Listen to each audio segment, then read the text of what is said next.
J12. Yes, we do need to go back to redevelopment. We promised that they're going to sleep over there. Wake up now. All right, we're going to go back to the redevelopment agency. We'll be in recess to Reno City Council. And let us, before we start this, let us take about a 5-minute break, and then we'll be right back. Okay? Thank you.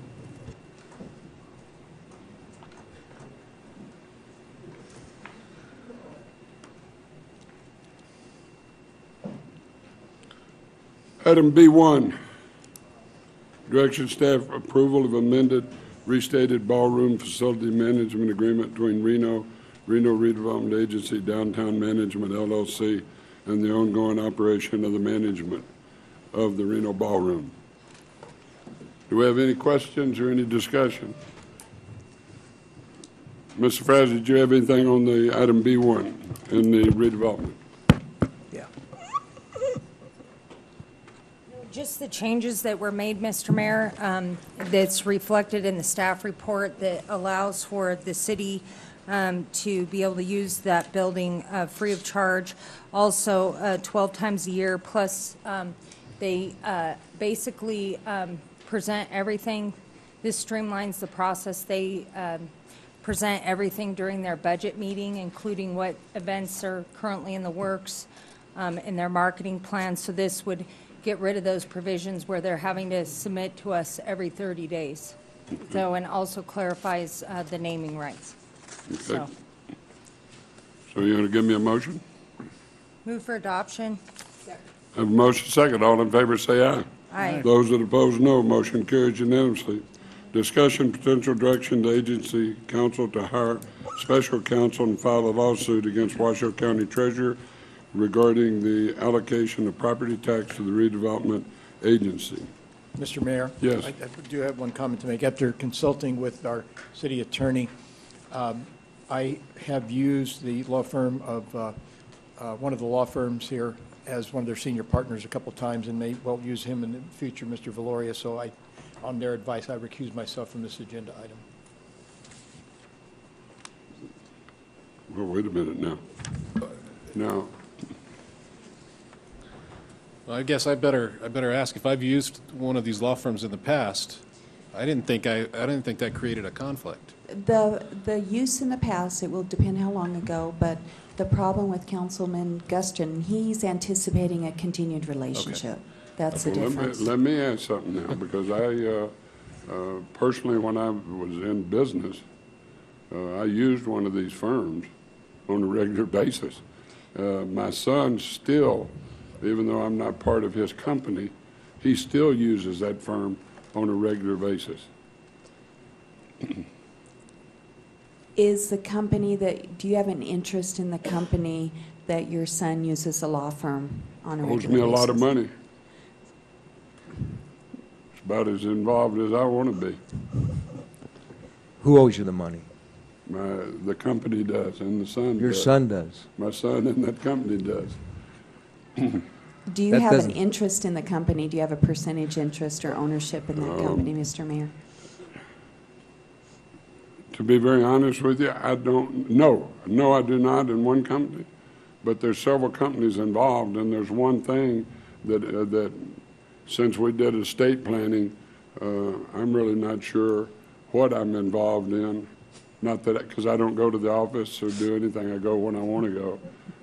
But yes, I'm probably licensed as a director or something in one of the companies that my son operates. Okay. The concern is it's going to, unless we can do legal written opinions that actually lowers the quorum for the charter under 6/7 vote is why I'm hesitating. There's going to be a concern there. Mr. Shipman? This is the Redevelopment Agency Board, so I'm sorry. Thank you. So Thank you. Redevelopment Agency Board has a different hiring. So Mr. Mayor, we just need a quorum of the Redevelopment Agency Board. But if your son's company, which you have an interest in, has a financial relationship with a law firm, then I think you should disclose and abstain as well. Well, because I just estate planning. I'm a director in a couple of companies, and they're probably non-existent companies that don't do anything, but my son does run the other ones and things, so I think to be safe, Mr. Mayor, the I city will attorney's recuse right. myself. Yeah, no, you don't want to really take a chance. Okay, anybody else have any other comments to make? That means you're up, Dave. I walked by all these law firms at one point. I hope that doesn't hurt anything. Mr. Mayor, just apologies, one other point. Morrison and Peterson, Sue Ellen Fullstone's law firm, between the break, she sent me an email saying that she's respectfully withdrawing. She wanted to convey that she wanted to thank the council for being offered for consideration, but she at this point in time, she wanted to withdraw her firm's name from consideration, so. We have the Valoria Ferendorf Law Firm and lawyer Lionel Sawyer and Collins. So there's just 2 firms left. Okay. How would you guys want to just interview each one of them? Or, Yeah, I think if they could make a couple-minute presentation on their firm and why they think they're qualified, that would be acceptable. okay. Hi, Sean Oliphant for Ferendorf, Gloria Oliphant Noster. Our firm, under my direction, my department is a civil litigation, commercial litigation department. We have represented county, city, not county interests, but city interests.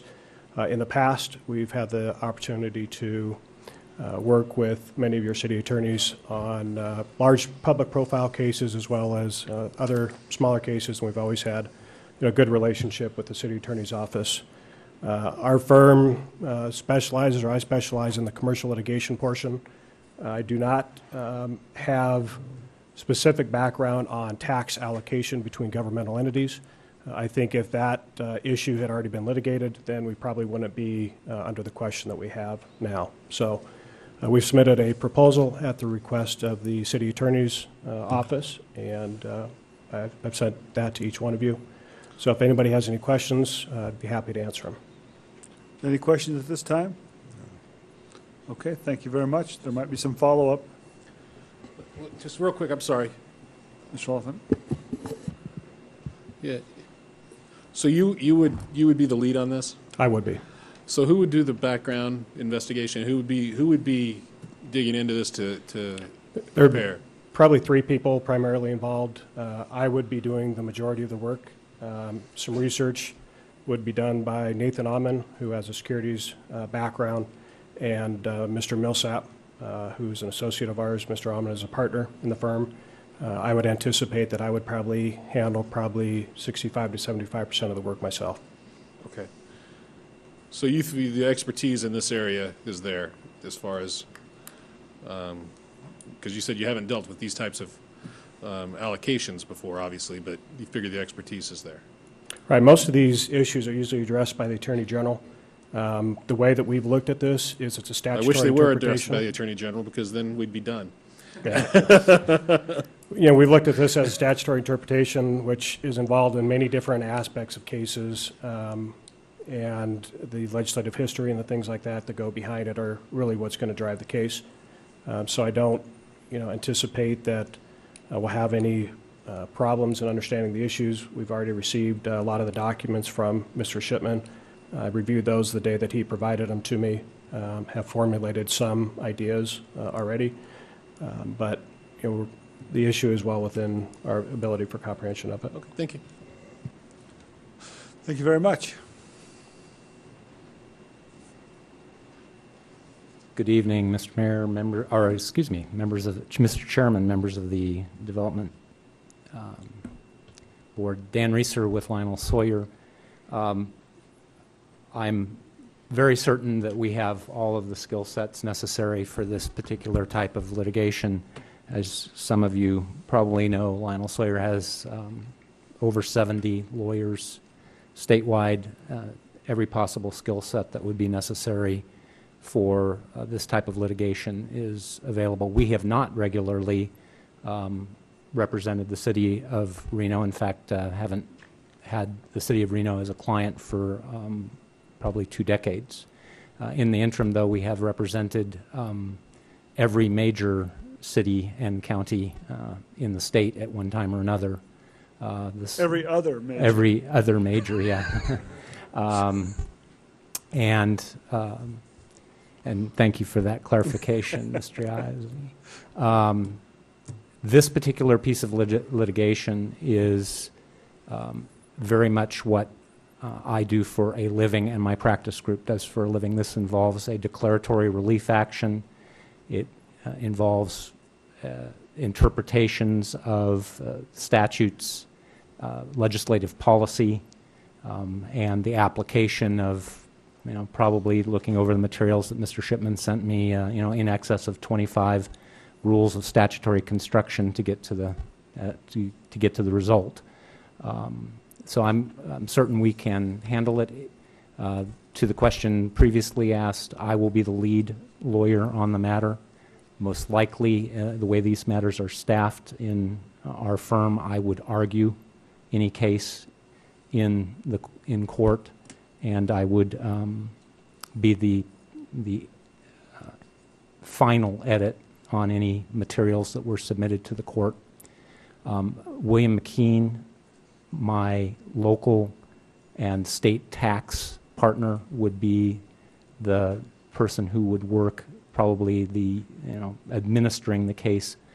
And there are about 5 associates, both in the north and the south, that do this type of work, so we can tap really whichever one is necessary to immediately get the work done based on what the timing is, or if it relates to a specific issue that they may have seen previously.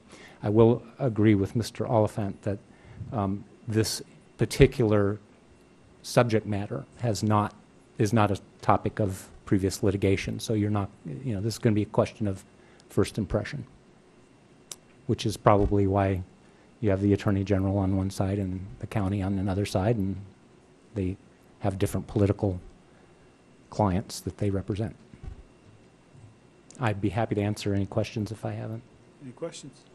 And I'm going to ask the same question, Mr. Oliphant.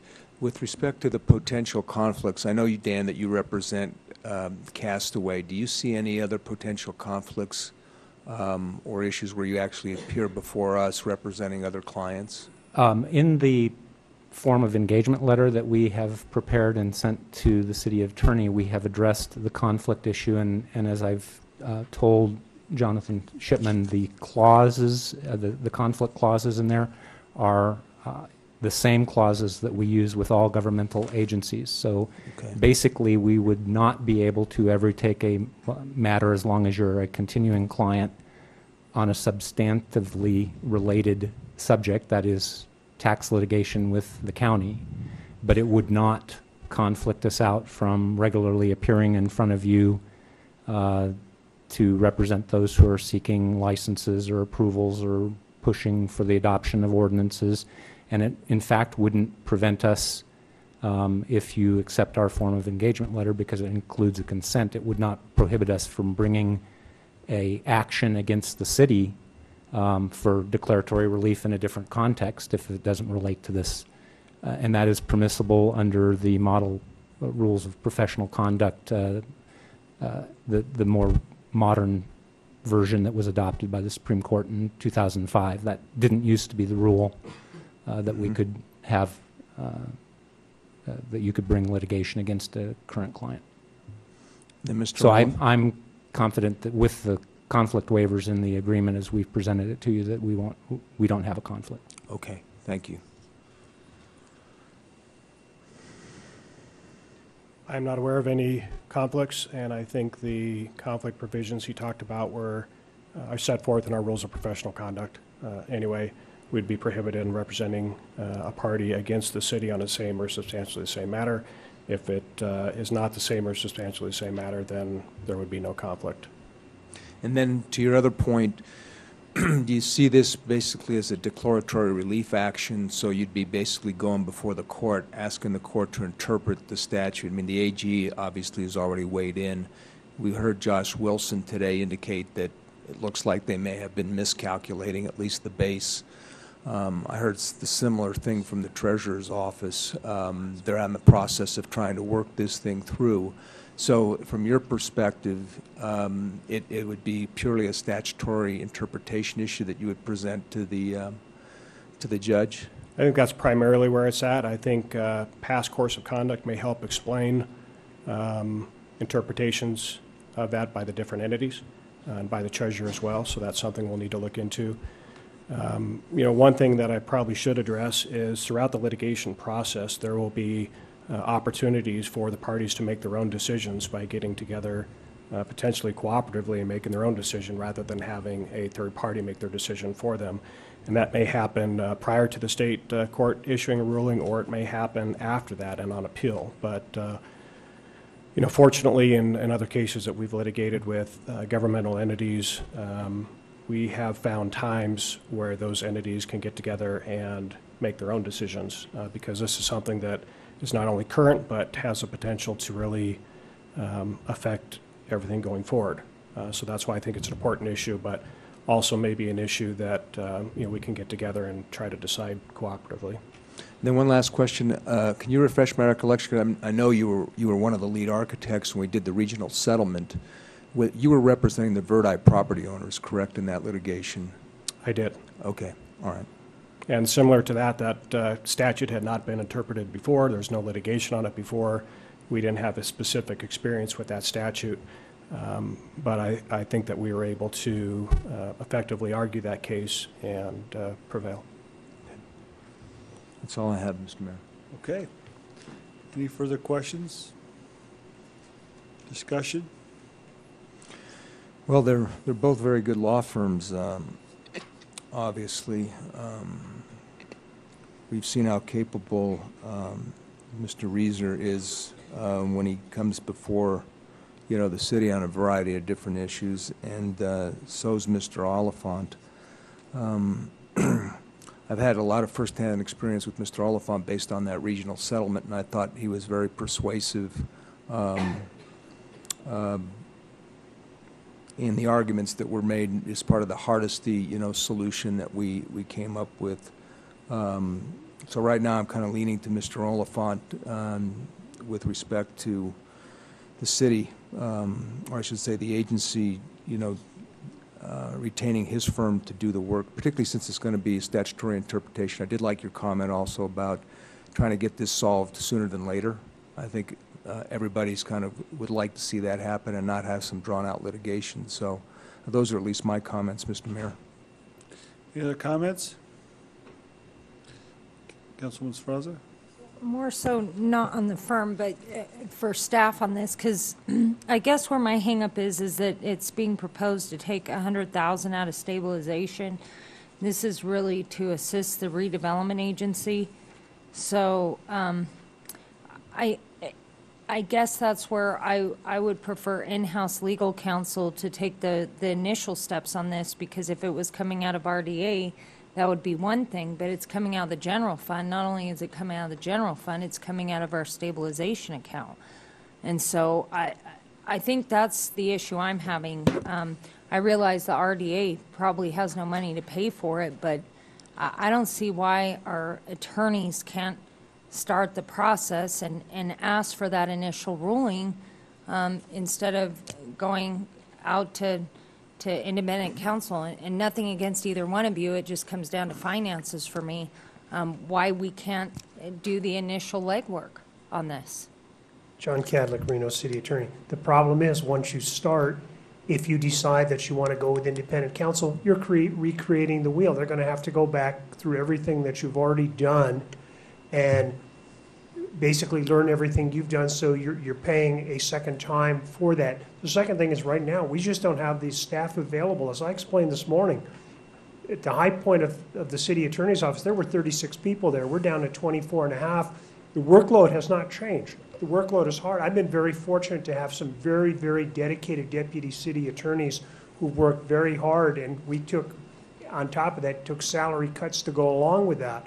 And so we just don't have the staffing to do this. I mean, we're going to have to shift some other priorities for other things. So, I mean, that's the problem. And plus, if we're going to start it and get a decision from the court, then the next step after that is going to be an appeal to the Nevada Supreme Court. Why are you going to bring in another counsel to do that? Once you start, you're going to go all the way through this.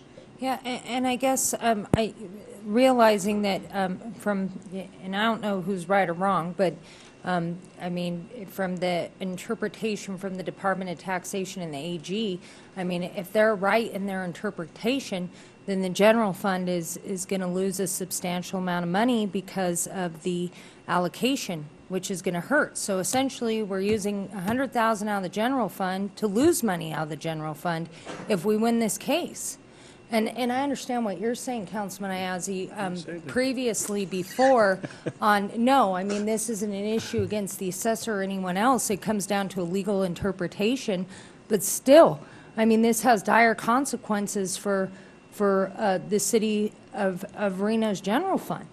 Here's a suggestion, maybe Mr. City Manager, could we do some kind of reimbursement agreement between redevelopment and the city, so if there is a recovery, we could at least pay back the general fund for the attorney's fees that we expended on that case? That to me would be more than fair. And I would kind of tie into that. My question is, the city has loaned the redevelopment agency funding before. Why would this be considered any different? Robert Chisel, Finance Director, would have to do is you could set up a loan, but you'd have to, one, disclose how we're going to pay for it. Department of Taxation. By winning the case. How hard is that? I agree, but they may have problems with that. Plus, you have not only identify how you're going to pay for it back, but we do have to set up that obligation and go through the debt management, and it's a medium-term obligation is what it would be. Well, to follow up, is there something that we could, the council could actually do later and say we will repay that without a formal thing? I'm not sure, and I would look to maybe Jonathan. I would think the council could come back. You can at make a later an appropriation date. you can make an appropriation to the redevelopment agency under, there's a section of 279 that I'm thinking of. In addition, you know, depending upon how the litigation rolls out, I mean, the agency could be in the position to be going after the county for legal fees that we incur. So that's a potential other source of repayment. Any other questions or comments? No, just to comment too on what Jessica said. I mean, this is bigger than just the Attorney General's opinion, though. I mean, there's more to this case. I mean, we've also got the how they calculate the distribution of the taxes collected in the redevelopment agency, and no one's ruled on that. I mean, so that's a separate issue that we're going to be going back after those funds also in this. So it's bigger than just the Attorney General's opinion and the District Attorney's opinion. There's that other issue that could be substantial that we're looking at also. And I would agree, you're talking about the adjustment to the base year, which is what we heard today. And it sounds to me, based on that testimony, that's going to settle out pretty quick, I would think. Then you've got the abatement, and then you've got the 2.7 plus issue. Absolutely. So some of it's going to be ongoing, and some of it might just settle pretty quickly. So if that's the case, then it seems to me the general fund would be reimbursed pretty quickly. Or, pretty quickly, I would think. Okay. Someone like to make a motion? Yeah, I'll go ahead and make the motion consistent with the staff report. We have two firms, actually three. We started three now, only two.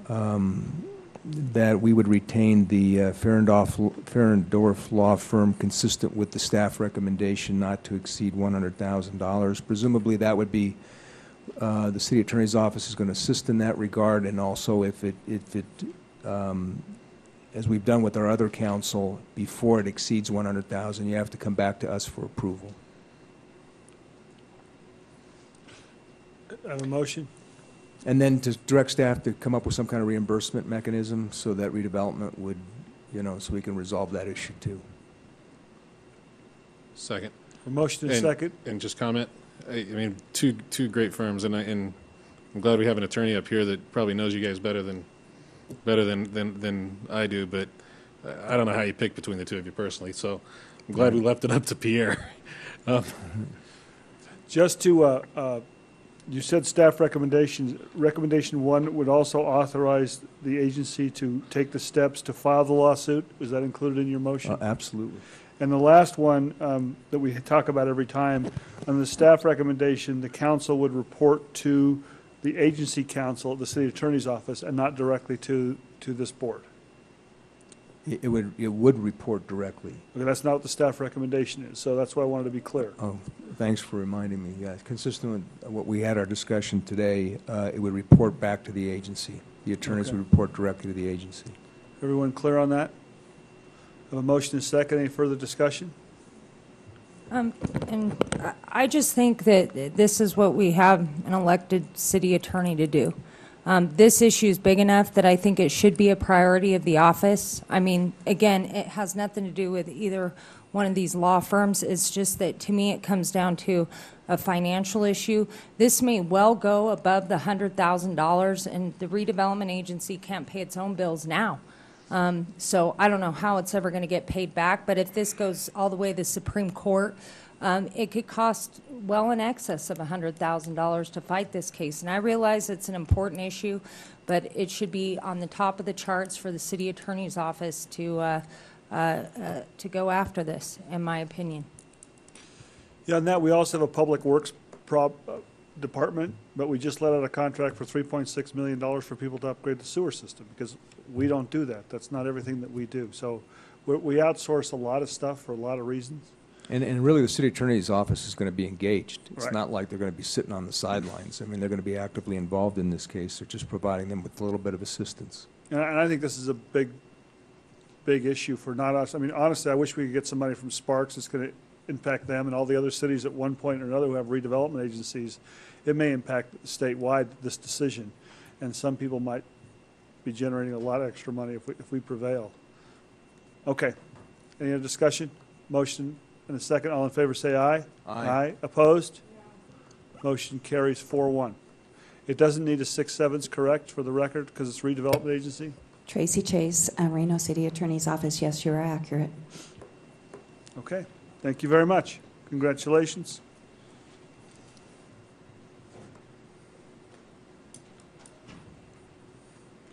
Okay. Now we have identifications for future agency board meetings. Anyone want something on the agenda? Seeing none, we're on C1, Mr. Mayor.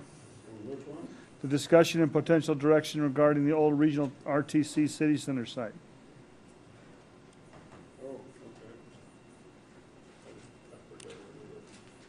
I'm not Item sure- C1, discussion, Mr. Azzi. I'm not sure if Maureen's, Ms. McKissick, you got something?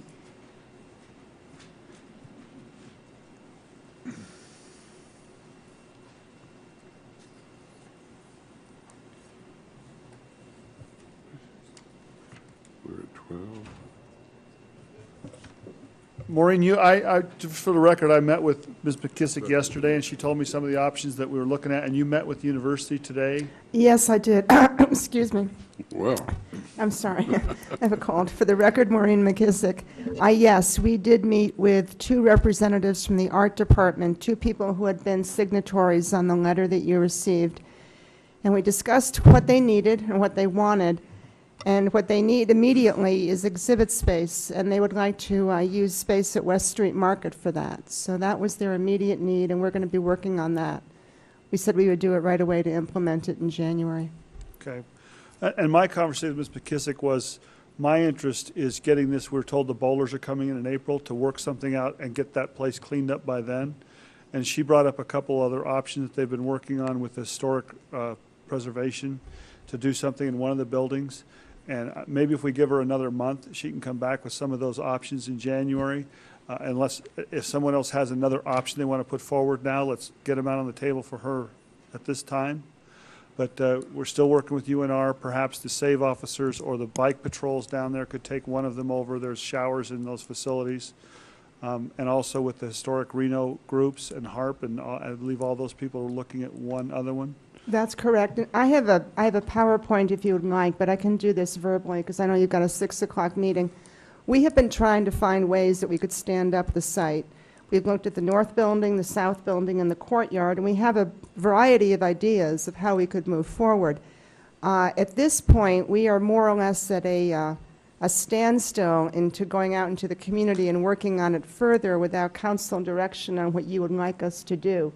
The historic preservation groups are interested in doing a heritage center, which is more or less a dynamic, interactive, history-based historic resources center in the south building. And we submitted a grant to the SHPO earlier this month for funding to get equipment in order to do that. I won't know the outcome of that probably until late spring. For the north building, I think UNR would like to work on a gallery potentially. We have some of the law enforcement programs that might want to go in there. We have talked about various other options, including a welcome center, which I know would be probably challenging to stand up, but the location might call for that. So there have been a lot of ideas which have floated up. At this point, we don't have any definite next steps. Councilman Srazza? Maureen, can we use, what would be, I think, helpful for the council, what would be eligible CDGB expenses there?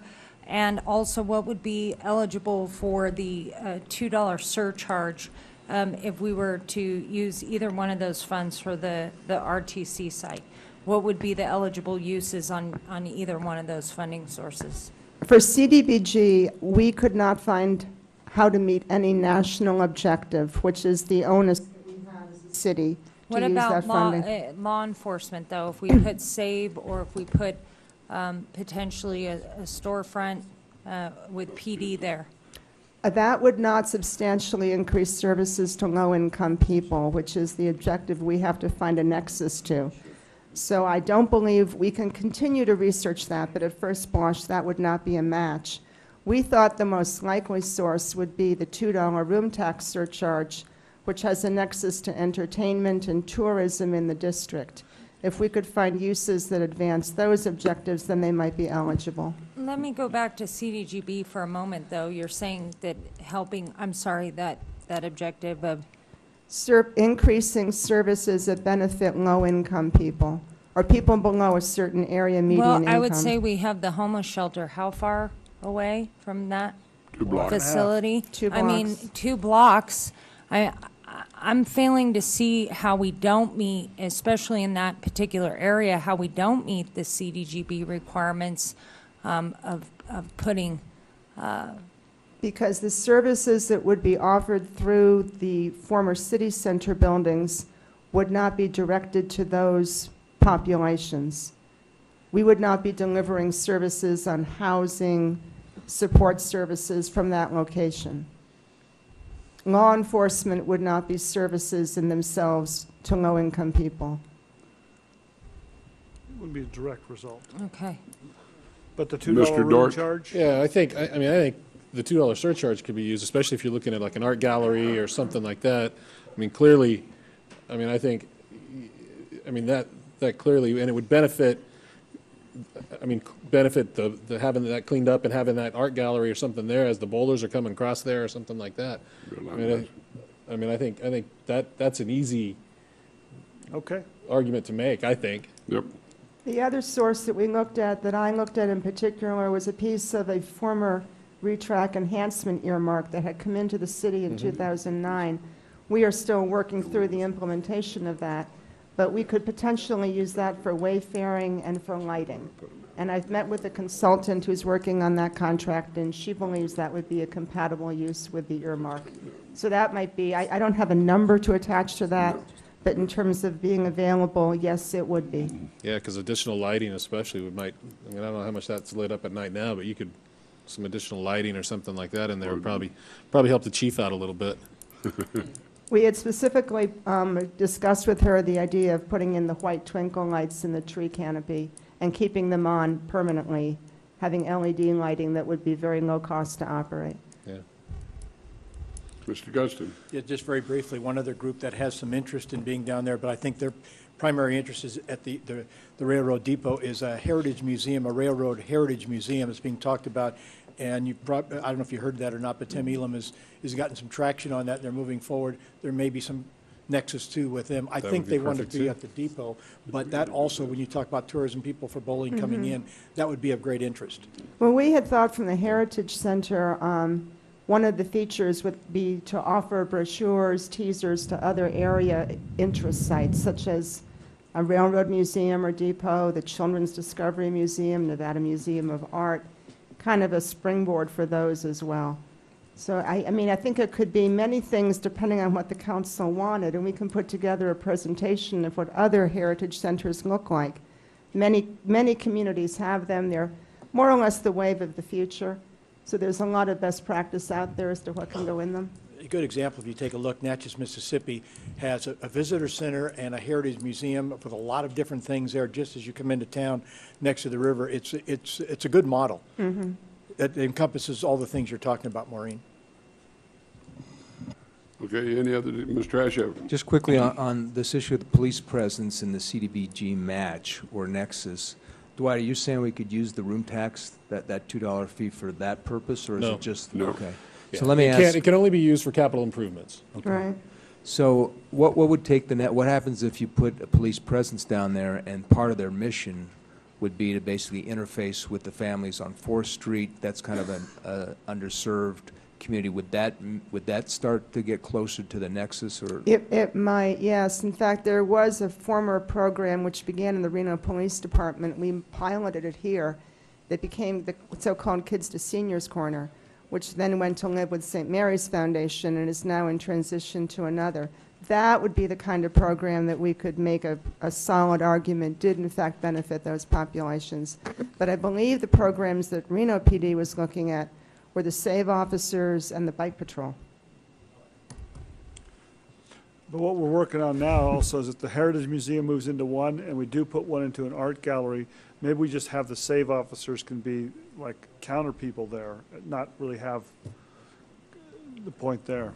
Well, maybe There we what go. staff can do is get together with the police chief and Correct. see if there's an option here to see if we can get a CDBG match. That's my only comment, Mr. Mayor. Okay, any other comment? Yes, Mr. Azzi. So if we come back in a month taking these, the other thing I think the staff has to do is figure out which department's going to sort of own this piece, because we're all still going to have to establish fees to use it. We ran into that before. And who would they have to go through to get permits? Is it the Parks Department? Is it going to be the so I think the fee should come up at the same time. It should just be Public Works or Parks Department. How's that going to happen? So I don't want that to be our hiccup at the end. So the direction I'm hearing is that you want us to come back with a full presentation of how we could, what costs would go into it, how those costs would be borne, what uses could be there, whether we could find some use that would have a nexus enabling us to use CDBGs, and what department this project would be spearheaded through. Correct. Okay. And unfortunately, also a timeline on all. I mean, even if we only did one building up by April, what would we have to do to get those fences down and cleaned So up? is this coming back January the 25th? Is that okay, the second meeting in January? Yes. Okay. Yes. I was going to ask Maureen, are you going to, what do you need from us today? Because it would be great if we could get this done by April. I'm just worried about some slippage. I mean, do you need some direction from us today on what it is we need? Well, actually, gathering the thoughts that have been expressed at the dais today, if there's anything more specific than what we've been looking at, you have the memos that we did in November, which lined out the things that we thought might be a fit there. If there are other things you want us to bring forward, that would be helpful now. How long would it take? I know staff had done some preliminary analysis, let's say the arts or the historical society. How much would it take any work, or can we just flip on the lights and put them in there? It would take a little bit of work, and we have an estimate of what that would be. We know we have to restore the IT at the site. That's a significant piece of budget. We'd need some cleanup, some painting, tree trimming. We might need to do some minor repairs. The buildings are substantially in good condition, but we would need to spruce up the site. So the things like painting and the minor repairs, is that something that staff can go ahead and do during the break and get those things ready, get the site prepped? I think we would need to talk with Public Works and see whether or not that would be feasible. Would you like us, when we come back at the January meeting, would you, in terms of the timeline, for us to address how we can accomplish those tasks in time to have something open by April 14? Yes. Okay. Okay, have a motion and have a second with all the inclusion of the comments. All in favor say aye. Aye. Those that oppose, no. Motion carries unanimously. Adjournment. Public comment, Mr. Mayor? Public comment, any public comment? No public comment? Have a motion second. All in favor say aye. Aye. Those that oppose, no. Motion carries unanimously. Let's see, now we go back to our agenda. J12. Do an interlocal agreement for fire and culture, future fire services. Any discussion? Excuse me, sir, I didn't mean to interfere. You come right on up. See what's happening.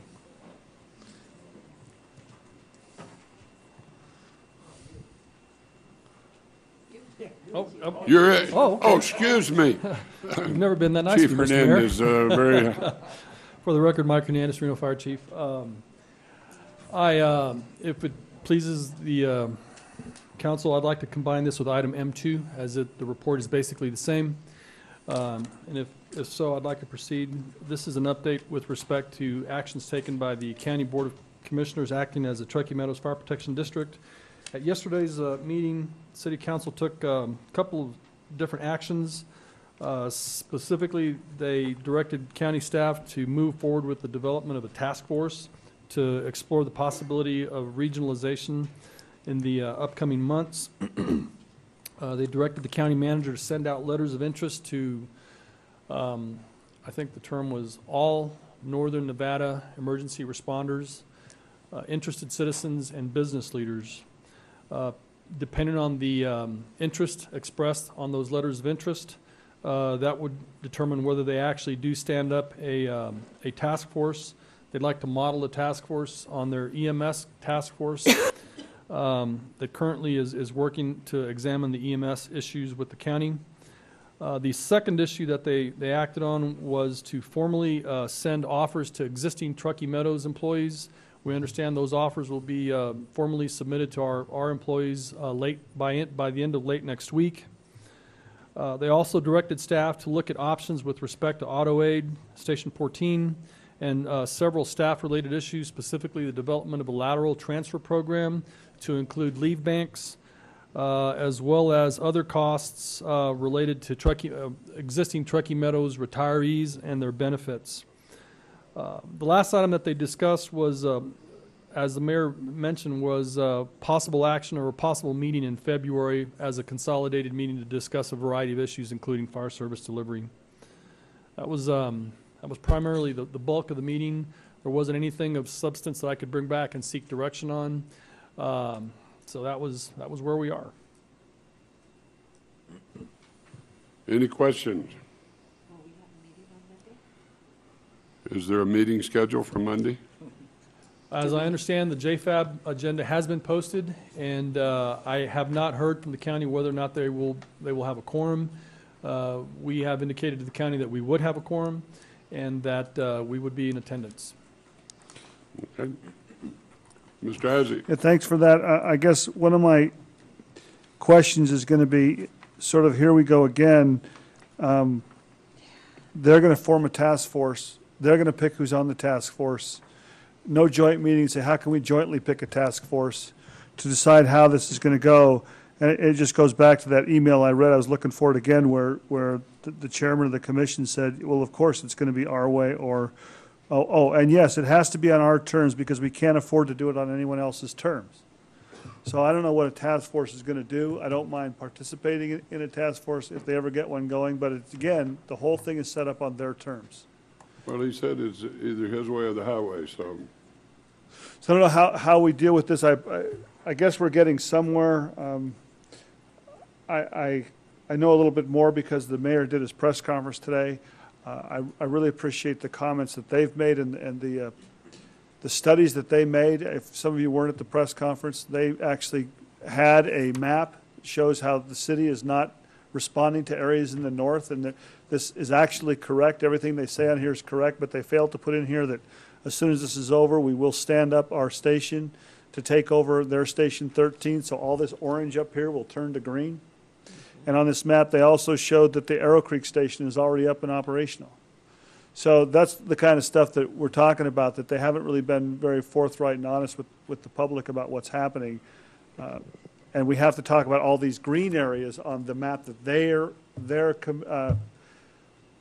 liable for. They're the ones who gave this map, and they said, we understand that we cannot respond to these green areas. And those are the ones we've been saying all along, but they keep insisting that we provide that service for free to them. And that's what we have to get through to everyone, is that we just cannot do that. They can't expect the city of Reno to do that, much less that they haven't responded to. When they respond to Reno, it's still with 3-person crews. When we respond to them, it's 4-person crews. So. Mr. Ashef?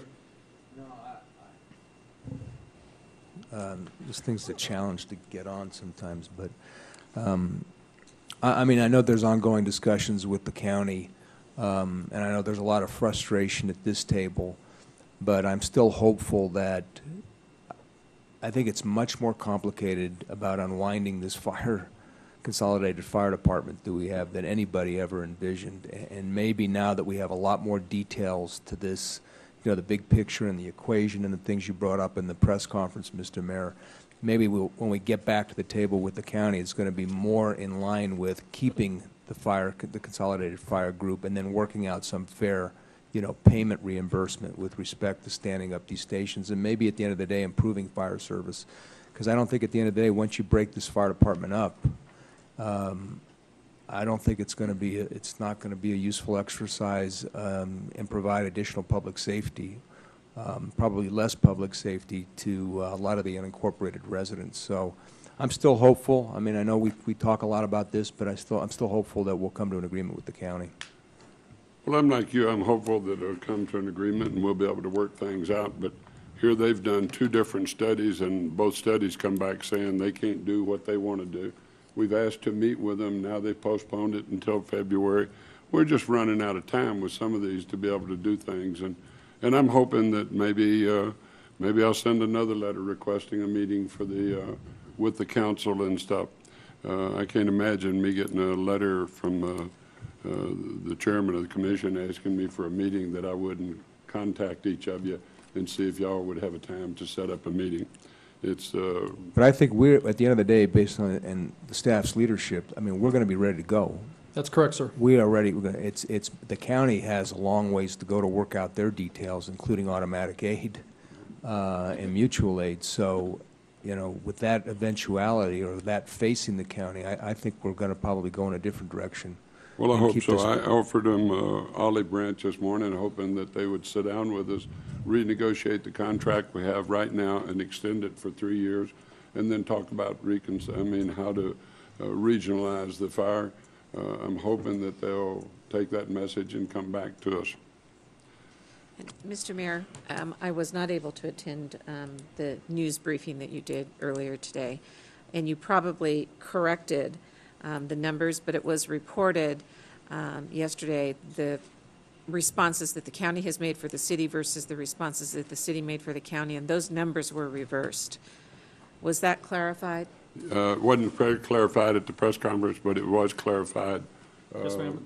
The day before when it first For the came record, out. Mike Hernandez, Fire Chief. As I understand, I read the article online, and there was, they did correct the numbers in terms of responses by each jurisdiction.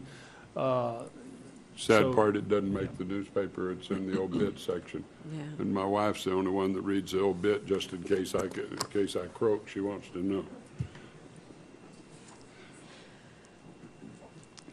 Move to accept the report, Mr. Mayor. Second. Motion second. All in favor, say aye. Aye.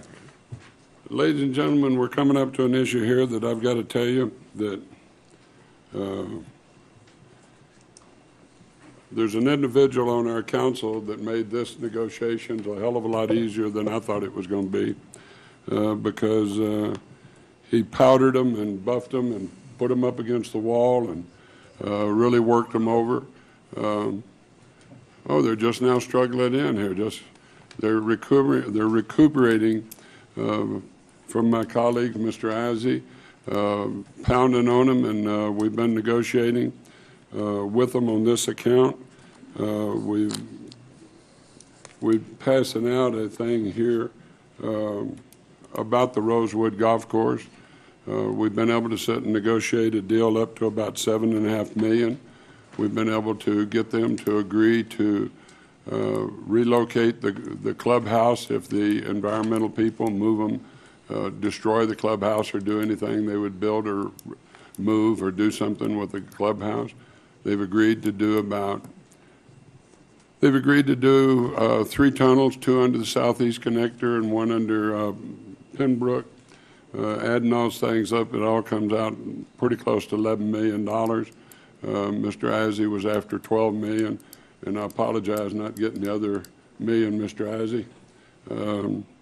But I really think, personally, I think this is a good deal for the city. I think it works out well, and it would be something I think we should move forward on. Mr. Dortch. Yeah, thank you, Mr. Mayor. Just a question for staff. I didn't see in the agreement who is responsible for the maintenance. And I thought during one of our public meetings, someone from the RTC said that they're required to maintain that for 15 years. Is that correct? Jeff Hill, Director of Engineering, RTC. Are you talking about the Southeast maintenance of the Connector? Gulf? No. We're talking, that discussion was related to the stream restoration, where we would be committed to somehow maintaining that for a period of 10 years, if I'm reading right. Okay, so nothing on the road itself. There's no maintenance requirement on the road. So once you dedicate that back to us, that's our responsibility. That's correct. Is that the same throughout the region? With all the roads that have been built or what? RTC doesn't maintain like snow plowing, sweeping, those types of activities. We would maintain the surface as we do all the other regional roads in the area. We'd come back and overlay it. So your requirement then would be either the stream restoration, The wetlands? wetlands, any of that? We would, we're looking at developing a endowment fund. It's a core condition. They want to see that wetland area, the stream restoration area maintained in perpetuity. We put a lump sum of money in that generates, interest-bearing account generates enough to maintain that on an annual basis. We would fund. So road maintenance is going to fall on us. Yeah. Do we have an idea of what that cost is going to be, John? I mean, do you have a rough idea of, I mean, how much of that road's in our jurisdiction and what we usually per mile or anything? I don't have a total number on that. I mean, some things that happen, for instance, we have only so many snow plows, so if that's on a plow route, then we'll have to divert time to go do that, and it'll take away from other areas. So it'll certainly be a priority 1 route, so it'll just be a timing factor. We'll have items for striping, to maintain, sweeping, those types of things. So overall cost, I don't have one. If I was to guess, I would say we'd be somewhere around about $100,000 a year. Okay. Thank you. Well, Mr. Mayor, if I may, between you and Councilman Ayazi, I think you've done an admirable job. The number you mentioned about the tunnels that you also, I noticed in the agreement, which I just had a chance to scan and look at, that the RTC also agrees to pay for the cost of the design and recognize golf course from the engaged by Reno for the reconfiguration of the remainder holes. Yes. And the new holes, the design, they're paying for those 2 also. Right. So I think that we're pretty close in terms of numbers. Councilman Azzi was postulating one time at $12 million a year at 11. I think what I would say is I think this is a good agreement, and your check would be recognized. It'd be good to make up the difference if you'd like.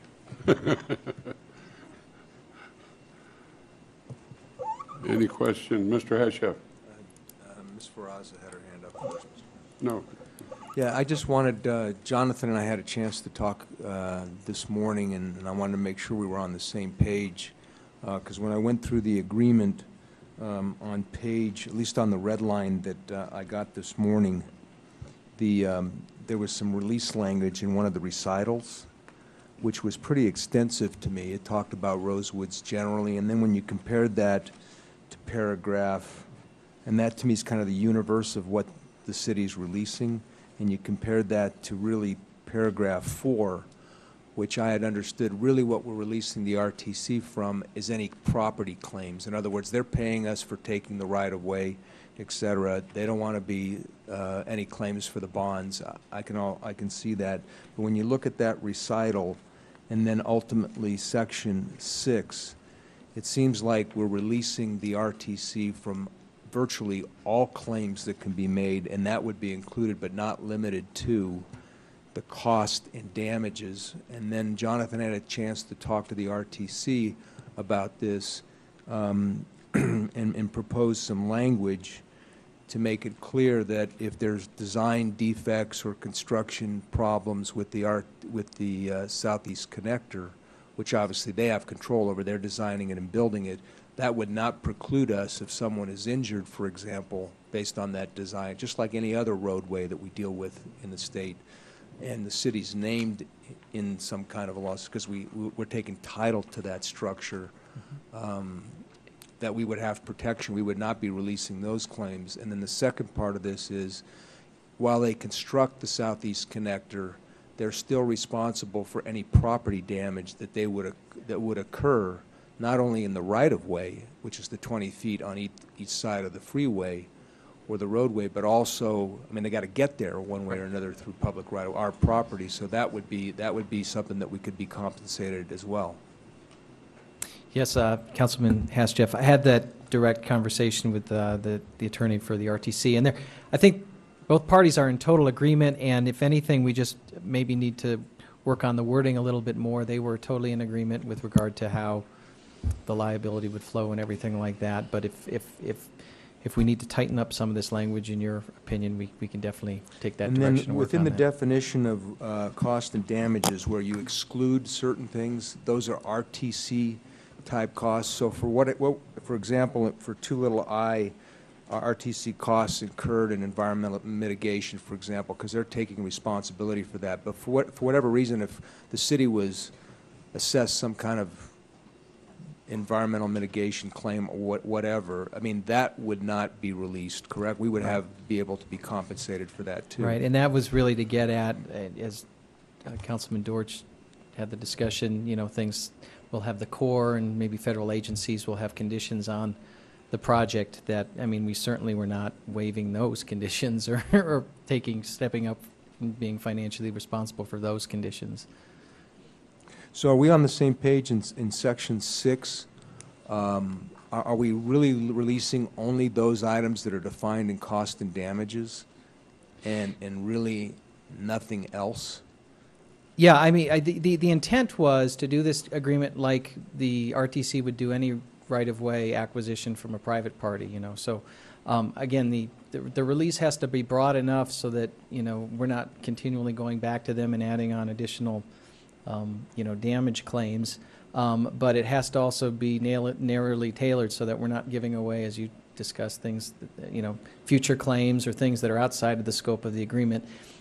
So RTC, again, with my discussions with Mr. Fowler, we're totally on the same page. Okay. I think, but, based on your observations, we can definitely go back and, sharpen our pencils on this and take another look, and we can bring it back to you and see if we get to maybe some of these other concerns, modify the recitals. Because to me, you can clearly interpret this agreement that say we're releasing really any expenses Reno may incur in connection with RTC's use of the SEC right-of-way and construction, and that's pretty broad. So, yeah, we want to, and you're right. We want to make that as clear as possible so that it's not we're not arguing a year from now. Yeah. Okay, that's really all my that's all my concerns, Mr. Mayor. And I think we should do those things. Yes, Mr. Can I ask? Mr. Guston. Yes, Guston. Sorry, Mr. Thank you, Mayor Cashwell. Mr. Hale, can I ask you a question? The mayor mentioned earlier that the clubhouse, it could be reconstructed. What's the trigger mechanism for the funds being available for the reconstruction of a clubhouse? Right now, in our preliminary designs, our right-of-way, the limits of our embankment with our easement comes very close to the clubhouse. We don't actually touch it. Part of that reconfiguration of the intersection there with Pembroke requires relocating the driveway. So as we get into final design, we'll have a better idea. Maybe something comes up where we actually impact that clubhouse. We can't build a wall to protect it. There's a problem maybe with the driving range with where the driveway has to be located, and it's going to cause problems at the parking lot. We will come along and pay to fix that or adjust it. Looking at your preliminary design, how close are you now, and what are your tolerances when it comes to that, to determining that, and again, like I say, triggering it? My guess is I think we're about 50 feet away from the clubhouse. Currently? The driveway. I'm sorry, Jeff, currently? Yeah. I don't expect anything to come up that's unexpected there. Our alignment is fixed through there because we had to thread our way through some of the wetlands on the course to minimize their impact. So it's set. I don't expect it to move. And any point on our curve or our tangents could move that would push part of the road into the clubhouse. I don't expect that it's a big risk. It is a risk. It's not a significant risk. If it does, is there, again, I apologize if I missed it in the agreement, but is there a number not to exceed? Not specific to the clubhouse, no. Okay, thank you. They did say they would relocate it or rebuild it or do any of that stuff. Ms. Fresno. Yeah, a few questions, because originally, I believe we were talking about the 7.5, and then the RTC would build the holes. This new agreement, what's actually being included in this? Because it says the RTC shall pay Reno the sum of 7.5, and then in addition, I need to find out what the RTC is being obligated to do in addition to that, under this agreement. Under the terms of this agreement, we would pay the agreed amount, and then the city, it would be up to the city to manage and administer the construction of the 9 holes. So that would be on the city's dime? Yes. What about the tunnels? We would do that. That would be a project cost. And so essentially it's the 7.5, and then the study, you guys are paying for the design study? Yes, that's correct. So then, I guess a question for staff. If we had our own appraisal done on this piece, Parks, is anyone here from Park staff?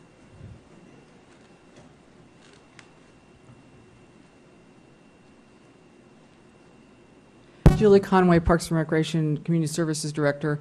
The piece that is currently where the road's going to go through, we have not had an appraisal done on that. So we're just relying on the RTC's appraisal? That is correct. As far as what is being negotiated, that has been negotiated with RTC, correct? We have not done an appraisal on the property. And then do we have any idea from our end, not RTC's end again, because they have their interests that they're protecting, but from on the city's end, how much it would be to construct the holes? And we really don't know until we go out to bid, but how much is the 9 holes, to relocate the 9 holes and fix the existing ones once the right-of-way goes through? Yes, Councilor Serraza, what we did as staff was to contact some national firms, including the Golf Course Builders Association of America, which we feel is one of the most reputable ones to look at. And of course, it's what if, this would be arranged because we don't know what the final design is. We think that for 9 holes for what we call the remainder, which is on the site where the road would go through, again, until the design is done, we're not sure, but it would be somewhere between 1.8 to 2 million. How much? 1.8 to 2 million. We're not sure exactly what that would be, because we haven't done a design yet. It might be less expensive, and what we understand is, as you've heard, that they're going to assist with the undercrossings. So that's what we have estimated based on this particular estimate from the Golf Course Builders of America. So does that include the costs of redoing the holes, the ones that are going to have to be done on the existing course? Because I understand you have the relocation of the 9, but there's also holes, and that course is in a wetlands, so it makes it much more difficult and more expensive to reconstruct those other holes that are going to be displaced with the right-of-way alignment. That estimate that I gave you is for the existing course. You know, that is what we've estimated for the existing course. And again, without a design, we don't know yet, but what we would look at is relocating those holes, most likely some of those holes out of the wetlands, and that will help play, golf play, as well as help us as we go through the permit process. So the estimate I gave you was for the existing golf course where the alignment, the road alignment is going through. So that includes all the replacement holes The and... the 9 holes on the existing golf course. Our estimate is 1.8 to 2 million. Okay, so that's what I'm trying to figure out, Julie, and this is why I kind of think we're rushing this thing now. Maybe 7.5 sounds good, but when you look at how much it's going to actually cost to construct the holes, you're talking about the actual 9 holes on the golf course, but then if we relocate the 9 on the separate parcel, what are we talking about as far as costs there? Well, the total estimate is probably about additional, maybe 2.5 to 3 million to do an additional 9 holes. So you're talking about potentially, and we don't know. Again, I know I'm putting you on the spot, but without an estimate and without appraisals, we could be talking about this much money needed to redo the golf course, which is essentially what the right-of-way. Because of the road project, I mean, really, it may not give us enough money to cover the bonds on the existing course and reconstruct the holes for the golf course. Well, and so I have a really big concern that we're kind of jumping the gun here on the amount of money without any appraisals. Any other agency, we go out and do appraisals, find out what the actual land cost is worth. We've done it with flood control. I'm sure RTC's done that when they've compensated businesses when they're acquiring right-of-way. And this one is unique because it is in a golf course. And I would like to have those figures before, I mean, this is a big decision we're being asked to make today in accepting this agreement. And I'm not sure that it's going to be enough to compensate in the wetlands and on for the replacement of the new holes. Well, the estimate that we got, we feel fairly comfortable based on the citation of the Golf Course Builders of Association, based on what we have right now, and talking with our pro, with the information we have right now, that it's within range. So that's the information I can give you. I'm not sure. Is it 3.5 or plus the 1.8 on the existing, Julie? So total of about 5 million for the total thing. About 5 million. That's completely contrary to what what's the name of that firm? Ron Concierge. The one company gave us a bid of 3.3 million to build 9 new holes. 9 new and holes. 760,000 to finish up the 9 holes that are remaining and doing all of that. And they're a very reputable Well, group. They're a I would very like to strong see group. that, Mr. Mayor, because then that's $4 million right there, even with the estimates And that they've you're given us quoting. $4 million in the offer So to be able to do that. It's within range, 4 to 5 million, and that's, that's without a design, and we feel comfortable that would work. And they're going to pay for the design work. But let's find out on the appraisal, because then I would like to see those numbers, written numbers of the actual course, the 9 holes, and the relocation of the 9 holes, those 2 numbers combined, and then let's go out and do an appraisal and find out what the land is actually worth. We haven't even done that yet. Mr. Dort. I mean, we can go out and do an appraisal, but if you do an appraisal, the appraisal is going to come in a lot lower than what you're looking at. I mean, I think an appraisal on the golf course is going to come in much lower. I mean, I think it's what we're trying to do is get to the point where we're whole at the end of the day. I mean, once this road goes through, we're whole at the end of the day. So we're in the same position we are after this thing as we were before. And I think the mayor's done a pretty good job of negotiating this and getting it to that point. They're not required to overcompensate us. And if we want the appraised amount, it's going to be a lot less. So let's go out and get an appraisal and tell them to pay us the appraised amount. I mean, because it's going to come in a lot lower than what you're looking at. Because you can go buy a golf course today for $2 million. There's probably several of them you could buy. There's at least 3 in town. And So if you want to appraise it and you want to take appraised value, then I think you're going to let the RTC off of about $5 million. But I mean, the question is, do you want appraised value? The replacement of the holes, if you have the replacement of the holes, Councilman Dortch, and with all due respect, this road is cutting through the middle of a neighborhood. I understand through what you're a golf saying, but course. my point is, do you want appraised value or do you want to be whole at the end of the day?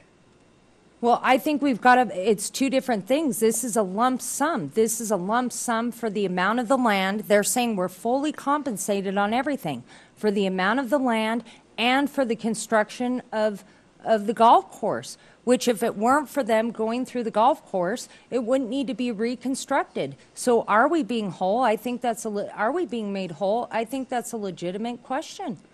Well, I think that Mr. Hazy covered it with him real well when he was negotiating things, and I don't want to speak for him, but because of Mr. Hazy, it made my share of the negotiations a lot more simple because of what he has done. Mr. Hazy. Let me ask 2 questions, Mr. Mayor, of things that have come up in the last 2 days. Number one, on our RTC agenda on Friday, we have on our agenda to purchase property from Waste Management for the Southeast Connector for $225,000. How many acres is that? That's 1.72 acres. So for 2 acres, that's approximately $100,000 an acre. And how much was our appraisal, RTC's appraisal on the 110 acres? The sewer land, the property? Correct. It was 1.67 million. And I have to qualify, if I'm going to throw these numbers out, that the land is much different up there on the corner than it is on the sewer. And that's what I was going to ask. What's the difference? Why would one be worth 100,000 and one be worth 10,000 an acre? One is, I'm not an appraiser, but from what I've seen, it's a commercial area, commercial access, very busy, interstate access right there at the corner of Gregg Street and Sparks Boulevard versus a piece of property that is in a floodplain. Is this going to be at the corner of Southeast Connector and Pembroke? In Pembroke, that's correct. Isn't that going to be a pretty big intersection, you think? It'd be a great place for a golf course. And then for our attorney, so I know you haven't, we just got handed another version. I want to just double check a couple of the provisions in here because I hadn't run it through the attorneys yet. Yep. One thing that, the biggest one that I want to make sure is on XII on page 2, Okay. where it says, by this agreement, the RTC acquires all rights to construct the Southeast Connector. Right. Does that mean we don't do any public hearings or anything to do the approval process? I had the conversation with John Fowler. You have 2 things on your agenda today. You have this settlement agreement and you have the POP agreement, essentially. You can't do this agreement without doing the POP agreement. The POP agreement is the approval. That's so. I meant the approval through the neighbor. We were told previously that just to have the road through, we had to have a special permit, special use permit, and public hearings and all that stuff on alignment and all that. Do we not have to do that? That the city of Reno has never really approved this alignment? Because I don't know when we've ever actually approved the road. Here they're making the allegation we have approved the road. I don't think we have. Okay. So have we ever approved the road? The project has been approved twice before, I believe, and it recites that in the. But there wasn't an alignment. We proposed at one point, the city of Reno liked the H alignment, the one on the other side of Hidden Valley, not this one. Right. So that's the only one. I want to make sure, because I thought we had other further public hearings that we had to do before this could happen. And you're saying we don't? As far as my discussions with Mr. Fowler are concerned, I'm not aware of any. The approval, the formal approval comes with the other agreement that is on your agenda tonight. Well, if it's already been approved, why do I have to agree to the other one? The other one is for the project. This is for essentially an acquisition for that project. And I meant the project. I thought we had to have more public comment about it. Yeah, I'm sorry. I can go back and I don't have an answer for you right now, but that based upon what I understood it, the approval was in that agreement. Now, what this agreement does say is that if there are permits or whatever, the city will work to expedite those permits. So it's not contractually approving any permit or discretionary act that the city council has to do. It says in section, I mean, nothing, all due respect, but when you say that the RTC attorney says we don't have to have any other permits, I guess I'm asking the Reno attorney, do we need any permits? right, and I would probably have to ask. If I was the RTC, if I was sitting as the RTC board right now, I'd say, yeah, that's a great deal. Yeah. And again, I apologize. I would have to get back to you on that. I would have to go back and research that some additional. Bill, Mr. Thomas? Special use permit for cuts Bill and Thomas, fills. Community Development Director for the record. Typically, roads are part of another development, so that's how you would see them. In other words, part of a subdivision or a project. Now, we have grading thresholds that could be used as a criteria to require an approval. We don't often get, roadway projects independent of development, so usually you see the road alignment in the context of a development. This is a little different. In my past experience, we haven't taken roads per se as an RTC road as a project, but certainly from the standpoint of grading, we could determine that it would require a special use permit. I'm assuming it'll cross those thresholds. So, Mr. Gibson, you have any answers to Mr. Izzy's? As far as Mr. Lee Gibson, Regional Transportation Commission, as far as any city approvals, I'm not aware of any that have occurred in the past that would have happened before I got here. I do know the RTC has had a number of actions related to this, including the adoption of its regional transportation plan, adoption of its transportation improvement program, and there have been a number of actions taken by the RTC with respect to the alignment, with respect to the core permit, and there have been a number of hearings associated with those activities where we've had public hearings on the project and the alignment as well, and we have public hearings coming forward most likely with respect to the directions we'll receive from the Corps as part of the 404 permit. So I do know that from the perspective of the RTC and our role under how we do business, the action by the RTC to approve this in its regional transportation plan, to apply fuel tax monies to the project or in our case, bond funds that are being derived from fuel taxes, and then going through the whole interlocal cooperative agreement process, that really, from our perspective, sets the stage for these projects to be funded and constructed, and that's how we've been doing business now for a number of years. So that's my limited history and knowledge of where we are on this project. And let me ask you one follow-up question, because another thing was brought up here that I didn't think about in all this was RTC is going to have to do significant mitigation on this for cuts and fills and the policies, the ordinances in the city about one bucket in and one bucket out, correct? Correct. If we build a golf course, we're going to have the same mitigation issues. So that that I didn't see in the appraisal, that might alter the cost. If we bring in the sand they're talking about, that may alter the cost of the golf course if we build it. I'm wondering if we just add that paragraph in there, Mr. Mayor, if we had mitigation costs by bringing in extra dirt. To us, that might be significant. To the total project, it might be minimal. Mr. Mayor, Councilman Ayazi, I think that was the intent, and I'll also defer to you, Mr. Shipman.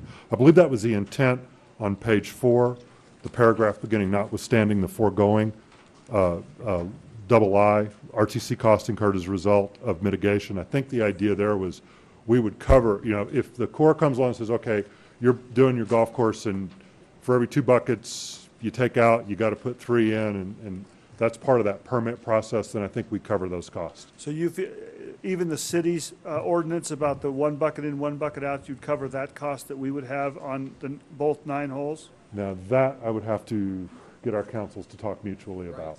That's, I'm thinking more back to what the Corps of Engineers, U.S. Army Corps of Engineers would require. Because again, I think you're operating within the affected area of that permit. So if we just change this to RTC costs incurred as a result of environmental mitigation by federal, state, or local agencies, that might that would mean the city of Reno would have to follow that, and you'd have to cover those costs also, wouldn't you? You following that, Council? Yes.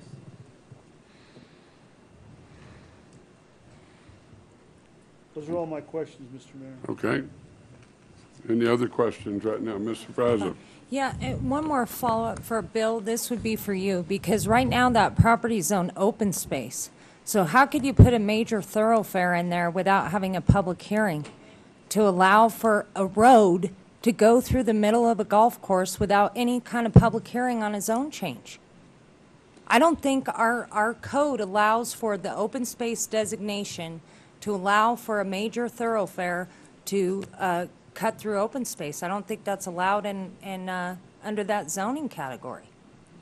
Well, and I didn't research that question, so I can go do that. But generally speaking, in open space, the only uses that are allowed, other than recreational, are utilities and roadways, because open space is where it is determined to have an environmental constraint or some aesthetic value to the community, which often doesn't necessarily coordinate or coincide with the pattern of the roadway network. Again, I don't know the specifics on this particular case. I can certainly look into it and make sure that whatever process we need for public that's required by our code, they'll be subject to. I just can't tell you for sure right now. But what happens is, on one hand, when we're dealing with a land use case, our city attorneys have always told us that we can't predispose where we're going to go without a public hearing. Just like tonight, we've got a hearing in 5 minutes on a case. We've got to sit, hear all the facts, and then make a determination whether the zone change is appropriate. Under this section in this agreement, by agreeing to this, essentially we're already predetermining how we're going to, and I believe a zone change is needed for those types of cuts and fills for a major thoroughfare. We would be predisposing a determination without having public input and without having a public hearing on a land use case. Well, again, this is probably a legal issue, but I don't think you can, by agreement, override what the state law is. So in other words, if there's a discretionary approval that's required, I don't think you can predetermine your position on it, but probably the prudent thing would be to add some wording in there that made it clear that any discretionary approvals that the city has that may come in the future, are not predetermined. Mr. Gibson, can I ask you one question?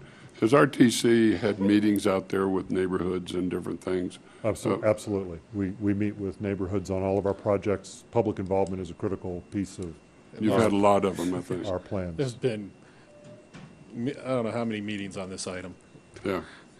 Okay, thank you very much. Any other discussion?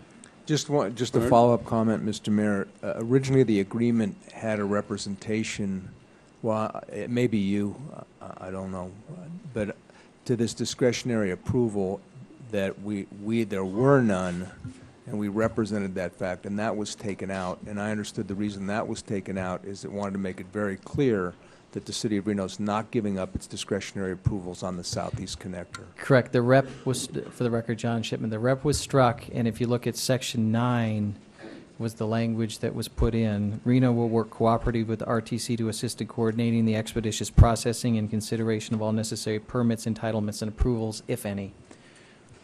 So that was, for those very reasons, we didn't want to get into a position where contractually we were contracting around state law or local ordinance. We can include additional language, as Mr. Thomas suggested, that goes to the next step if that's so, if the council would like that. So. And then I think we addressed earlier that if the city of Reno has assessed any additional costs for environmental mitigation based on what the Corps does, then we're not releasing any of those claims. Okay. I'm sorry, yeah, we're not releasing any condition that the Corps comes back with. That's on their dime, and and we're not releasing any of those claims, yes. All right. Any other questions? Mr. George? Yeah, Mr. Mayor, I mean, I'm ready to make a motion. The only concern I have is how we get Mr. Hascheff's language cleaned up. I mean, we can move forward with this, but I want to make sure we get the language that, so Jonathan might have to help me in crafting this motion. I think the motion is to approve the agreement pending the changes relating to the scope of the release and the indemnity, and essentially bring that back, and we can have Mr. Hasjeff, or Councilman Hasjeff, review the proposed language. So council for the RTC and the city will work on that and bring that back, and we can clarify that makes meets Subject the to review by Councilman Hasjeff? Subject to Is that review. okay? Well, I don't know if I want to accept that huge burden, but I think what Or staff the city manager. understands the direction, and just Yes. please redistribute the red line to everyone.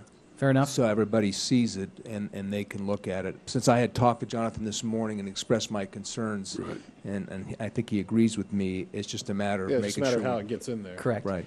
And then there's two other one point would be Mr. Ayazi's point. Correct. If you'd want additional language in there relative to the discretionary permits, we can put that in. Right. And was there a third? I mean, just the language that Dave wanted with regards to mitigation, to add local. To add local, and let me make sure I understand the intent of that. That's like if we're talking about the golf course, if we need to ship in sand or something like that. So, and that would come to the council in some sort of discretion pursuant to some ordinance at this point. I'm just not familiar with that. Would it be in the design? We have an ordinance already.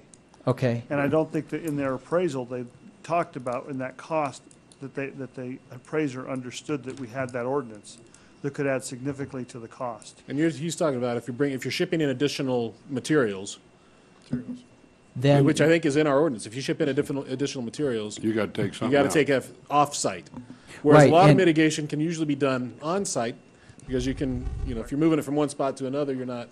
But this is for additional materials being brought in. And fair enough, and I was just unclear because would it be the city doing that in the construction of the golf course versus the RTC doing that in the construction of the Southeast Connector, and not knowing how that works, who would be doing that and who would in be construction subject of to golf course is the... what I would assume, because they're going to cover everything in construction with the Right, so I was Southeast thinking, I Connector. mean, I guess the thought would be is, let me take this language back and get to the point where, so I just don't want to put something in here And we that, could do it on-site, but I think in the course of the entire project, they could do it some other place. Right. Fair enough. Cheaper and easier. Right. so with those three changes, So my approved, motion would be to approve this with those three changes, Mr. Mayor. Okay, I have a motion. Do I have a second?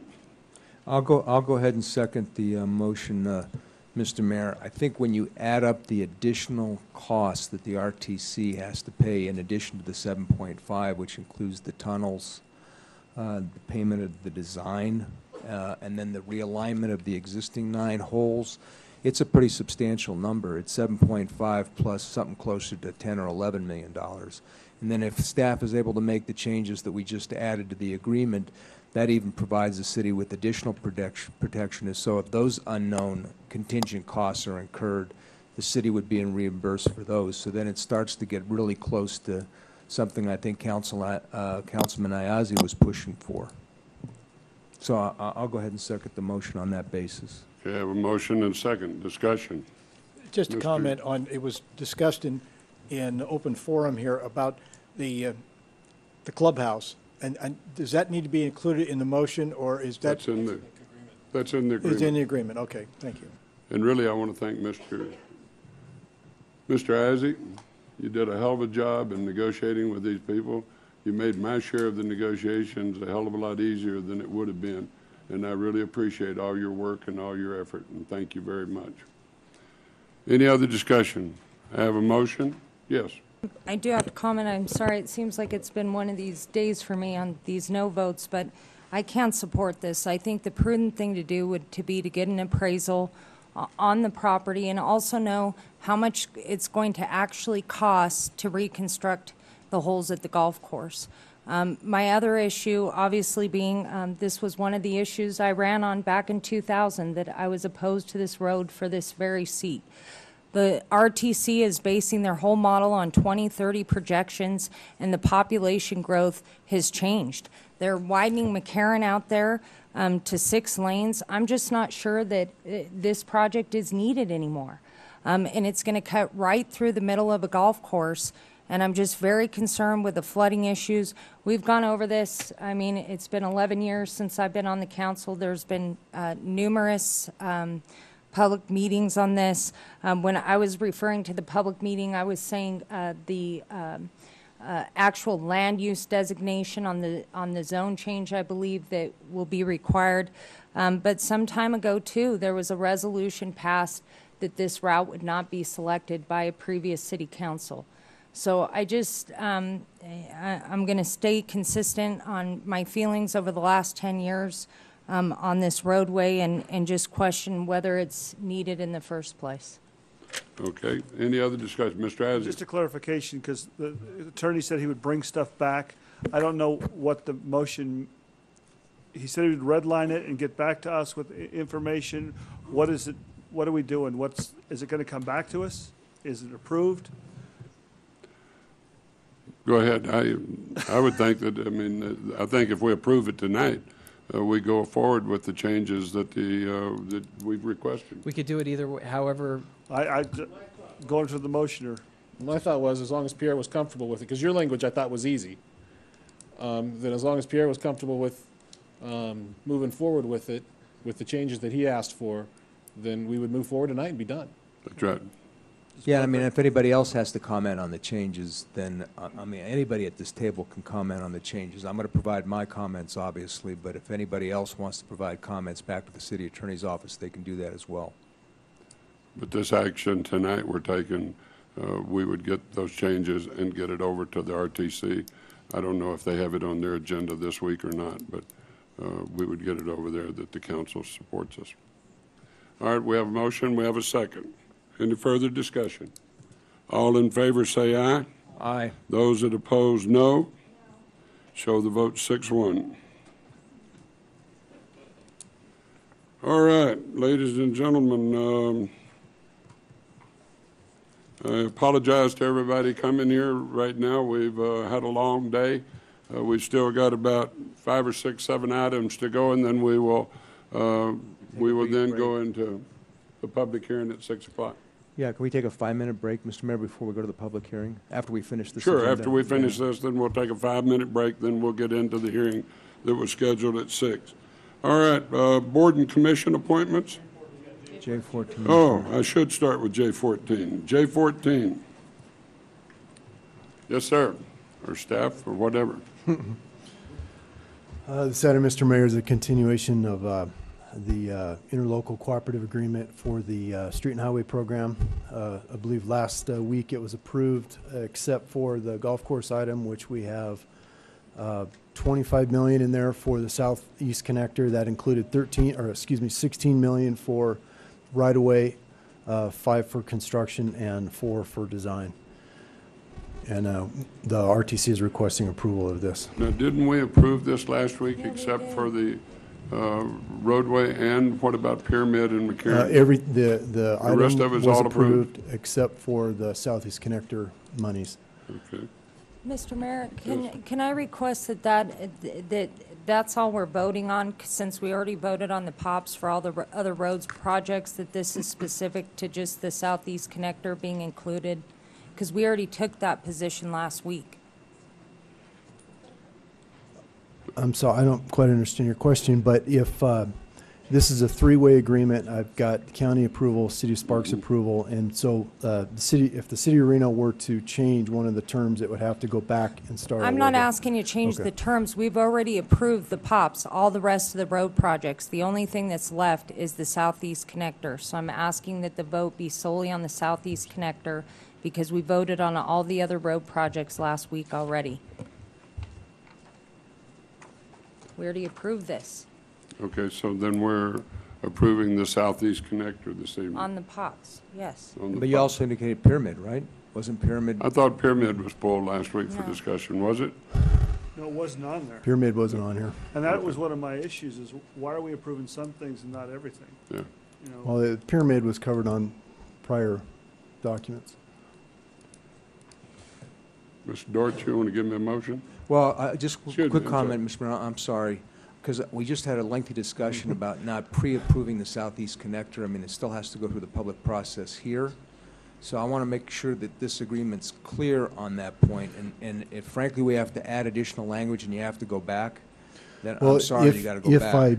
I'm sorry to be repetitive, but Several times before, we've had Southeast Connector monies identified in this agreement for preliminary engineering, for That's preliminary okay. design. And then this is just the next step. This has the right-of-way money. It has a little bit of construction money. And that's okay, but that doesn't necessarily mean that the city of Reno has just given up their approval authority over on that roadway. Not at all, Okay. Councilman Hashef.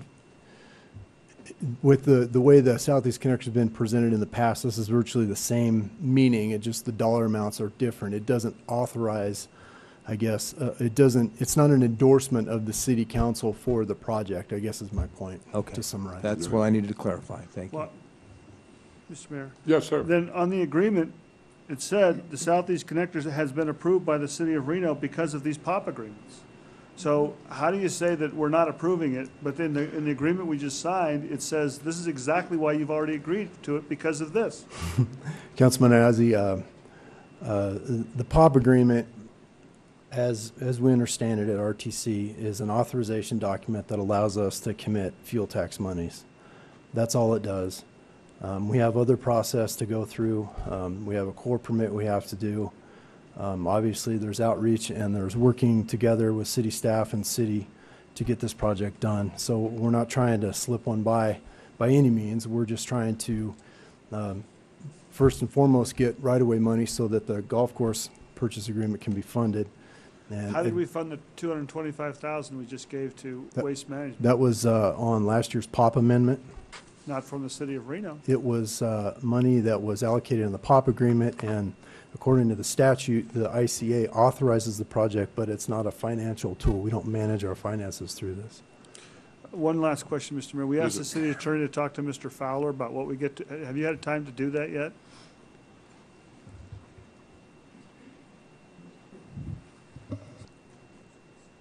Yes, I mean, I've had a number of conversations with Mr. Fowler, and actually a bunch today in addition to that. So the question that you need answered is? What does the city of Reno get approval on for the RTC roadways? Because I don't see, because last time we were talking about how do we get money on the Virginia Street Bridge? How do we do some stuff? And I keep hearing that you've already approved this, or you didn't have to approve that one, or. And my discussions with Mr. Fowler were that the agreement that's in front of you currently, right now, was the predicate, or what needed to be approved to make this whole thing happen, and then to make the settlement agreement happen. That was the conversation, and so this agreement essentially authorizes the fuel tax to make the payments that you need for the. Right, but what do we get to approval over the RTC? There's $500 million worth of projects on there, and we don't see them here.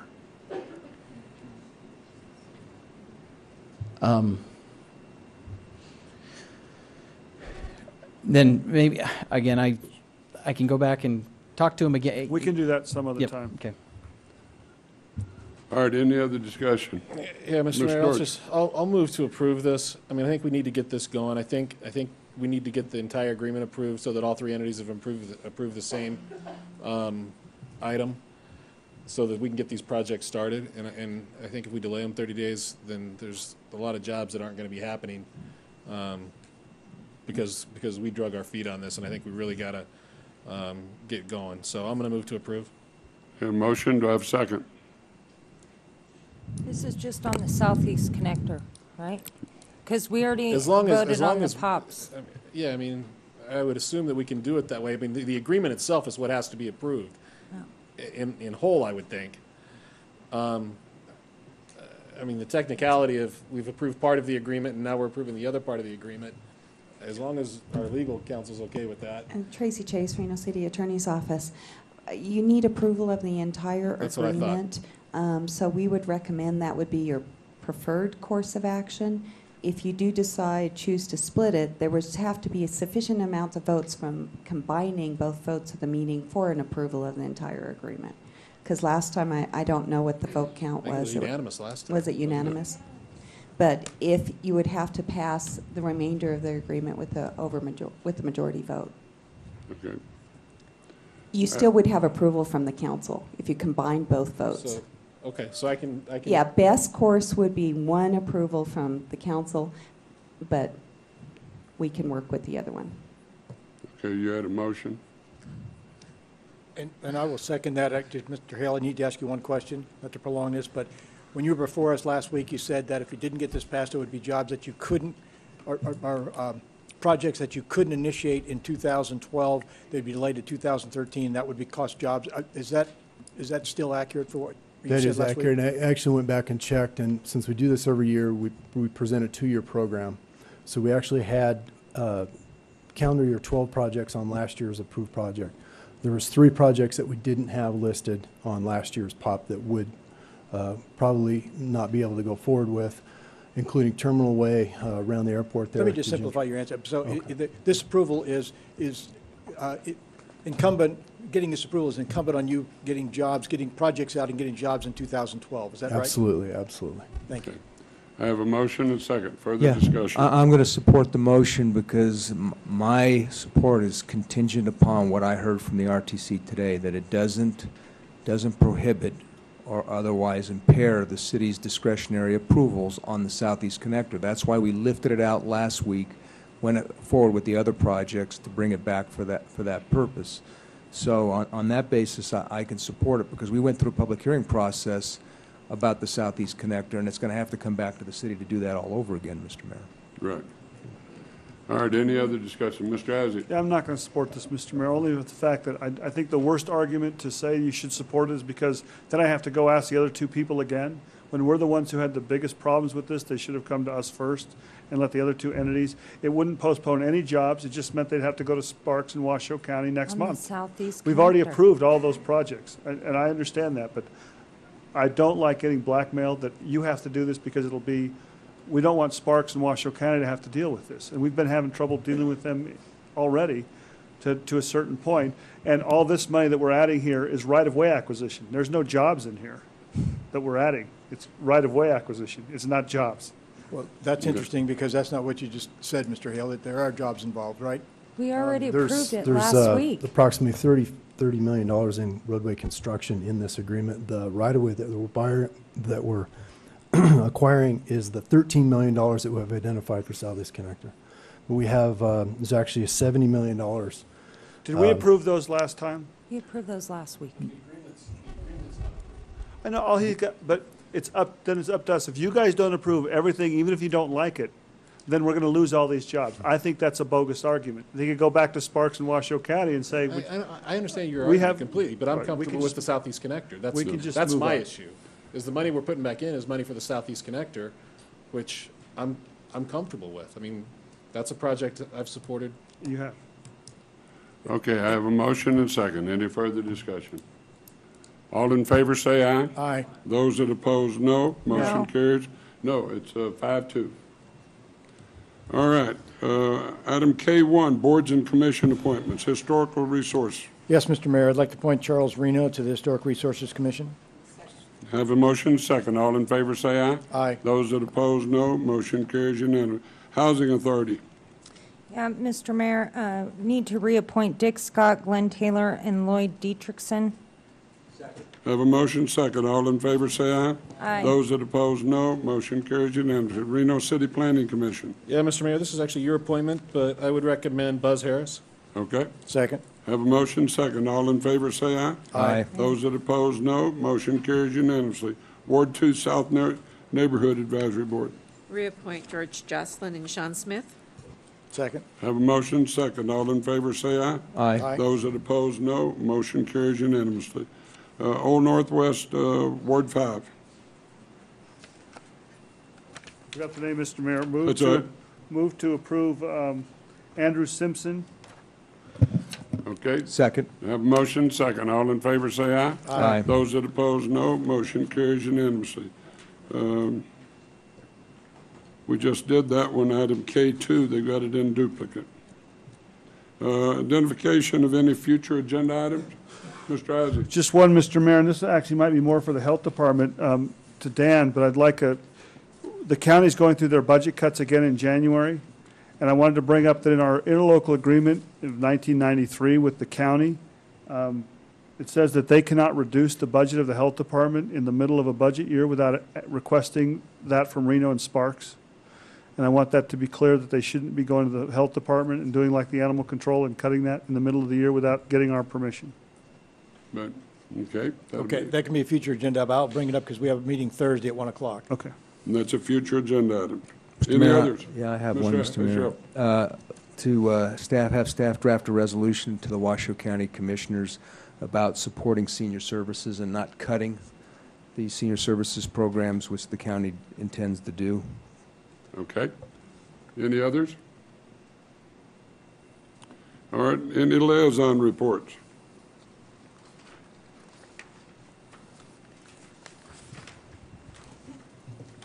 Reports from any conferences or professional meetings?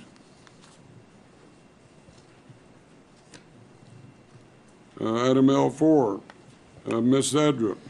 Mr. Mayor, we've had some discussion about this, and it's clear that we have issues here at the City Council on actions that are underway at the District Health Department as it relates to their management, or not the Health Department, but Washoe Animal County, control.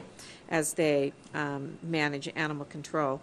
And I think that this really does need to have citizen involvement and awareness. So I am proposing that we put a task force together that includes a lot of the rescue groups, that includes the Humane Society, SPCA, and other rescue groups, as well as members from the community. I think that we should restrict it to 9 to 11 type of total number of members so that they can actually take some heavy lifting on and pull together all of the background information as it relates to the bond issue that was passed and intent and expectation, and bring forward some recommendations so that we can work hopefully with the county to resolve these issues. Okay. So I don't Sure. know if we need to tonight, I'm not suggesting that we should this evening, determine how we select or identify, receive applications from individuals who are interested in serving. Maybe staff should just give us a recommendation back Okay, on how we have should. staff do that, okay? Yep. You want to make that a motion? That is a motion. That is a motion. Do I have a second? Second. All in favor, say aye. Aye. Those that oppose, no. Motion carries unanimously.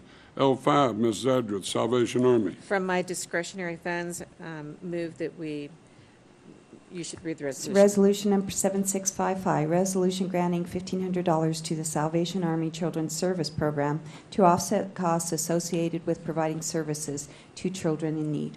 Move to approve. Have a motion, second. All in favor, say aye. Aye. Those that oppose, no. Motion carries unanimously. You're taking up a lot of time tonight, Ms. Zadra. Resolution, Ms. Zadra.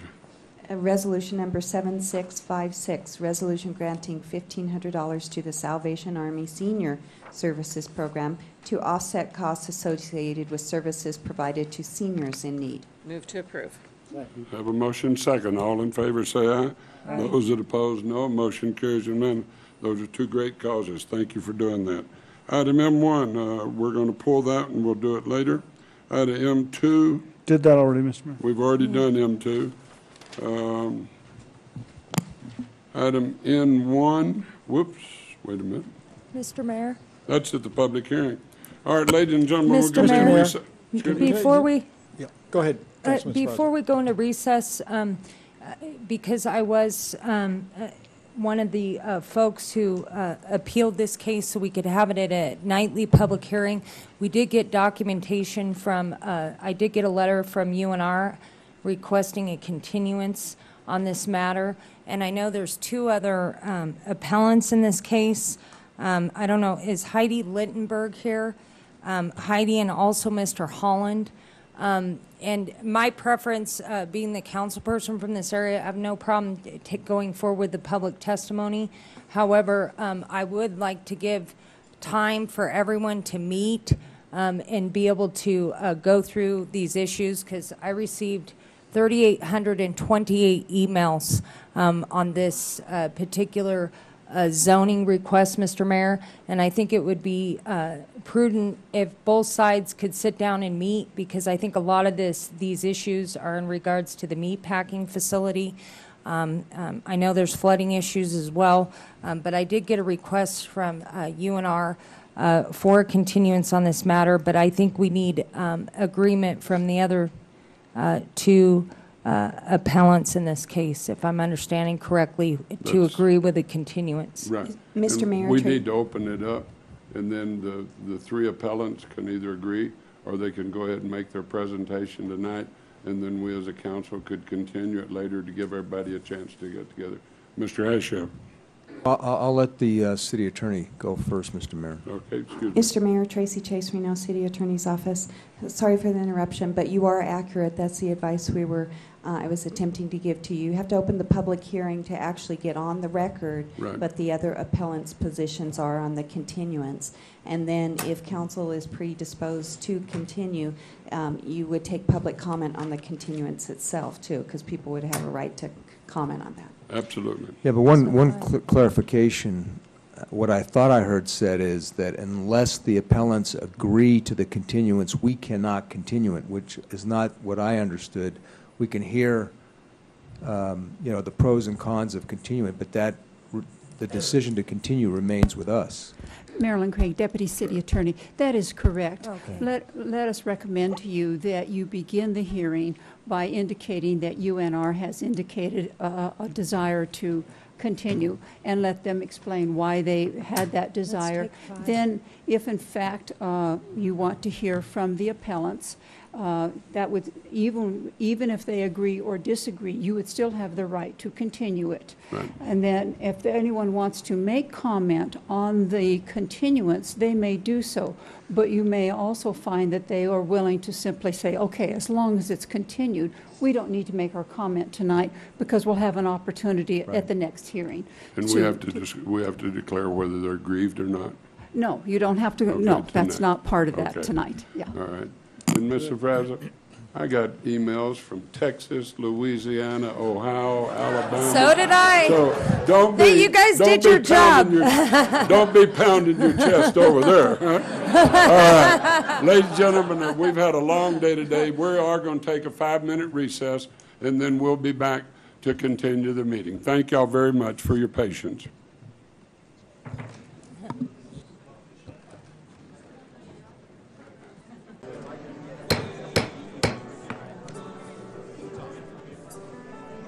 Ladies and gentlemen, thank you.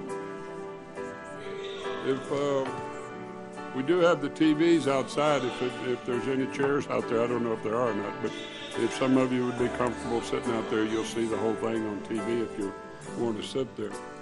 We have, excuse me here, let me find. We have 26 people that do not wish to speak. They're in opposition. That do wish to speak. And we have 56 people that do not wish to speak, and they're in opposition. Now, tonight, the university has requested a postponement of this so they can do some homework or whatever they got to do. But we have 3 appellants, Heidi Littenberg, Eric Holland, and councilperson Jessica Safraza. Would Ms. Littenberg, Mr. Holland, would y'all come up front? If somebody could make a little spot for them, would appreciate it. They're the appellants. Now, the way we do this is depends on what these 3 people decide and whatever everybody else wants to do. But we go through this. First, I'm going to open up the 6 o'clock hearing. Madam Secretary, have all the notices been sent? Yes, Mr. Mayor, proper notice was given. We did receive numerous emails and also a letter requesting continuance from Mark Johnson on behalf of UNR. Okay. And so at this time, I'll open up the public hearing. Mr. Mayor, Yes. perhaps you might start out with asking the president of the university or whomever is speaking for the university to explain why they would like the continuance, and that will give everybody an understanding of what they are requesting the continuance for. Okay, whoever the representative, please come to the microphone of the university. Dr. Johnson. I'm Mark Johnson, president of the University of Nevada, Reno. When we requested the continuance or the delay in this consideration, it was very close to this hearing, and we weren't clear that we would be able to talk with the interests related to Wolfpack meats. But we did have an opportunity to talk with the interested parties in Wolfpack meats last Friday, and we have a process of discussion going on there. So I would leave it up to the council to do whatever you think best in terms of the delay, but we're ready to present if you want us to. Have you been able to meet with any of the applicants for the appellants? We have contacted the appellants on a number of occasions, and did we actually talk to them? No, we have not. We called each of them and left messages, but did not have an opportunity to get a call back. Okay, thank you. All right, thank you very much, sir.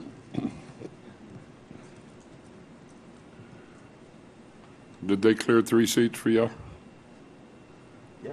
Good, good. Get comfortable, relax. Yes, thank y'all very much. Mr. Holland, how do you feel about an extension or a delay? Come to the mic, please. I'm okay with the continuance as long as people who want to speak may. Yes. Ms. Littenberg? I agree with that. You have to come to the mic. Introduce yourself for the record. My name is Heidi Littenberg. For the record, I agree with Mr. Holland. Okay. Councilperson Safraza. Mr. Mayor, I would agree as well. I do have a question for the president, though, because I did have the opportunity to meet with the university last week. I think it would be helpful to all the public here to know you had said you're ready to move forward tonight. However, I would like to know what was the outcome of the meeting that you had, because most of the emails, I would say 95% of the emails I've gotten are in regards to the meat packing facility. And I know that you guys were going to have a meeting, and I would like to know what the outcome of that meeting is. Yes, this is Mark Johnson again. We met with a group on Friday of the stakeholders, representatives of stakeholders, not everyone who had an interest in Wolfpack meats. We won't have an opportunity to talk with each individual involved. We had a meeting for several hours, and we had representatives from those individuals who are producers, who get their meat cut and packaged at Wolfpack Meats.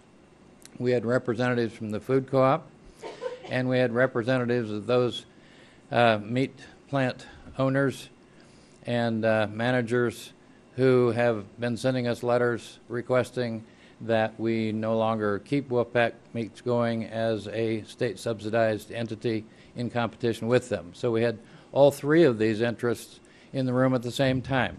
The result of the meeting was that we got a list of items to include in a request for proposal, which we would intend to put out in January or February to explore, to see if there is interest on the part of an individual or a group in either leasing or purchasing the Wolfpack Meats operation so that it can be a thriving, profit-making meat plant operation and no longer being subsidized by the university.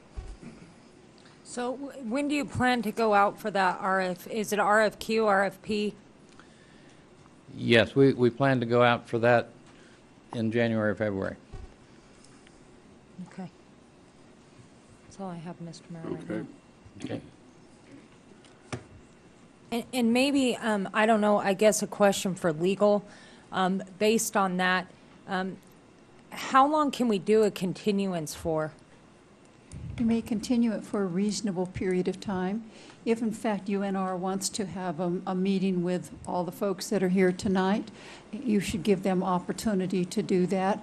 I would think perhaps either the end of January or sometime in February would be an appropriate, reasonable period of time, from what I've heard here so far. No, could it go up to 6 months, Marilyn, to give the university time? One of the issues in their own PUD is they're not even looking at, they're asking for the zone change now, but they're not even looking at doing anything with this property for 7 to 20 years.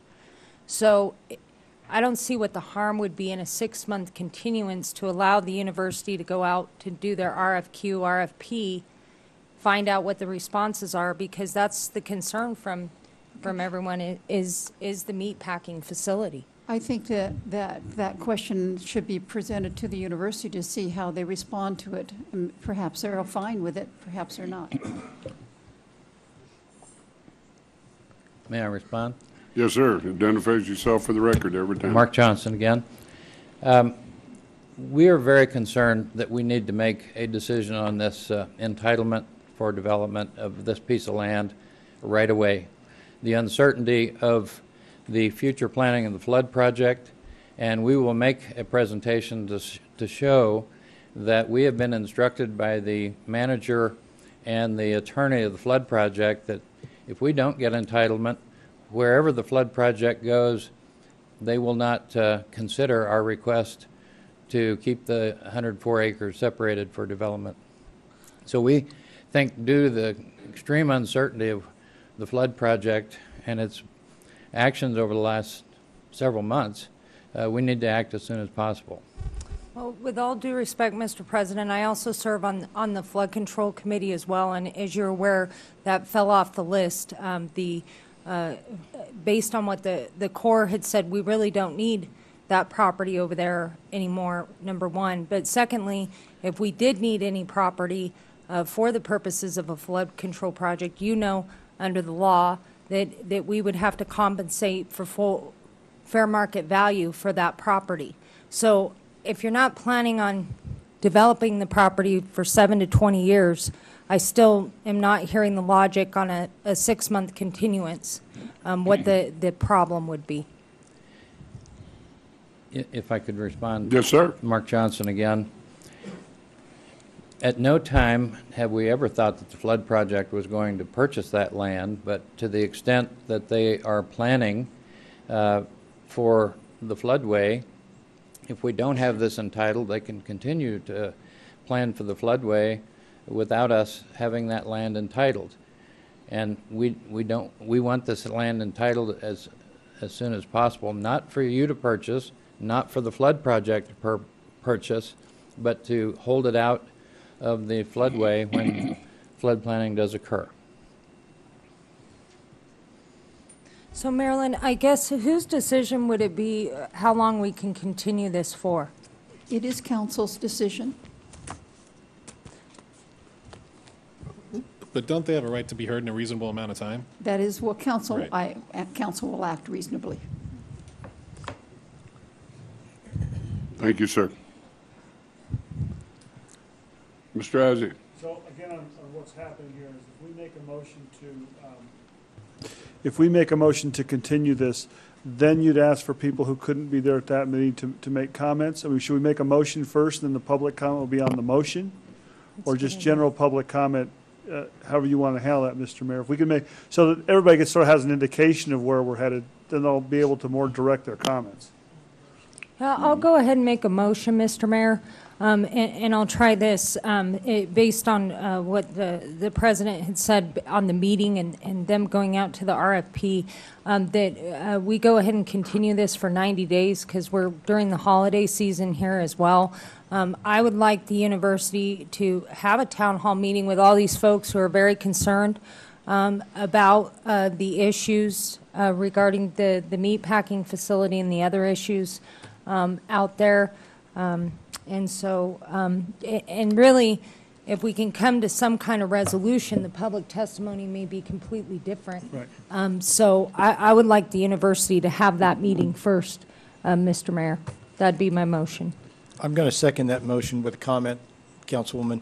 90 days seems appropriate for me, but maybe it's just my direction or my feeling, but I think it's much more than just the meatpacking facility. Oh, yeah, I think it's there's a lot flood. more involved. Absolutely. And I know the focus started talking about the meatpacking facility, but there are more things involved with the land and usage, et cetera. So I don't want to kind of mislead anybody or just talk about that. We're close to resolving this because of the meatpacking facility.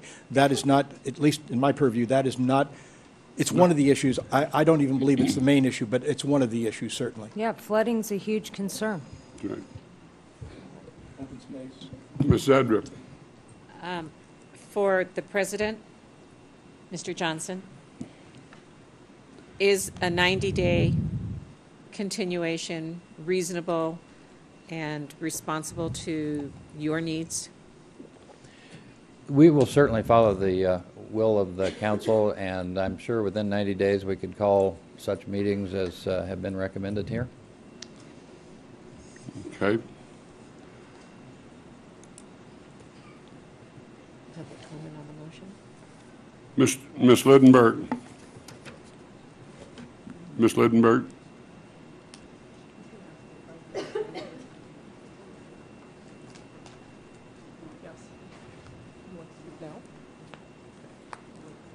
I would like to know what you think of the motion or of postponing this and us getting back together. Well, I guess this is Heidi Littenberg for the record.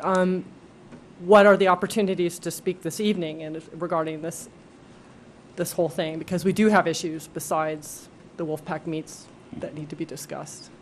And we'd like to get that out now if we can. Okay. So that's the question. Mr. Holland? Same as Heidi. Okay. Mr. President? I mean, we'll go ahead, Mr. Mayor, and I think they have, I would like to hear from the two appellants what the issues are specifically. I think that would be helpful for when the university has their town hall, because I think those issues need to be addressed. Okay. We have 56 people that do not wish to speak. Those names and stuff will be entered into the record. I have 20. Mr. Mayor. Those are all in opposition. Okay. And those 26 will be, those 56 will be entered into the record in opposition. I have 26 people that are wishing to speak, and they're all in opposition. Mr. Mayor? Yes. We have a motion and a second Yes. on the table. I wonder if we should. We should take care of that. Vote on that motion first. We should take care of that first. Well, Yeah, let's- and Mr. Mayor, let's could you- discuss the motion. Yeah. I mean, if everybody's going to speak on this tonight, I'd rather just move forward. If the university's ready to go, and you're going to have everyone speak tonight anyway, I mean, I think I'm prepared to move forward. And that was the question I wanted to ask, to make sure that everyone understands, if we were to continue this after taking 26 comments, those 26 people would not be able to speak. We would have already No, they taken would be public able- comment. Yeah, they They will would be be. able to. If we continue? They will Yes. be able to. It's a new public Yeah. hearing. No, if we continue now Yeah, without it's a speaking. public hearing. No. If you want to take public comment on the motion to continue, you may do so, but you haven't yet gotten to the actual merits of the case before you. So it's your decision whether you to continue it now or not. You Ms. can give anyone who says it, when you identify a time that you're going to continue the hearing to, you can give a person who says that they're not going to be able to attend that hearing in order to come and give their testimony tonight, because they won't have a future opportunity. So.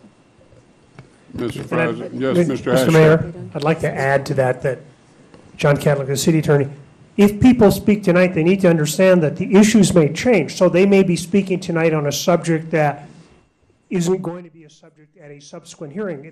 Everybody has the right to speak tonight, and that's certainly, the council is willing to hear that. But on the flip side of that coin, they may be, the issues may refine themselves. They may turn out to be, some of the issues may be resolved. So they may be spending their time speaking about issues that subsequently they're going to find out have been resolved. And so, but that, again, they do have the right to speak.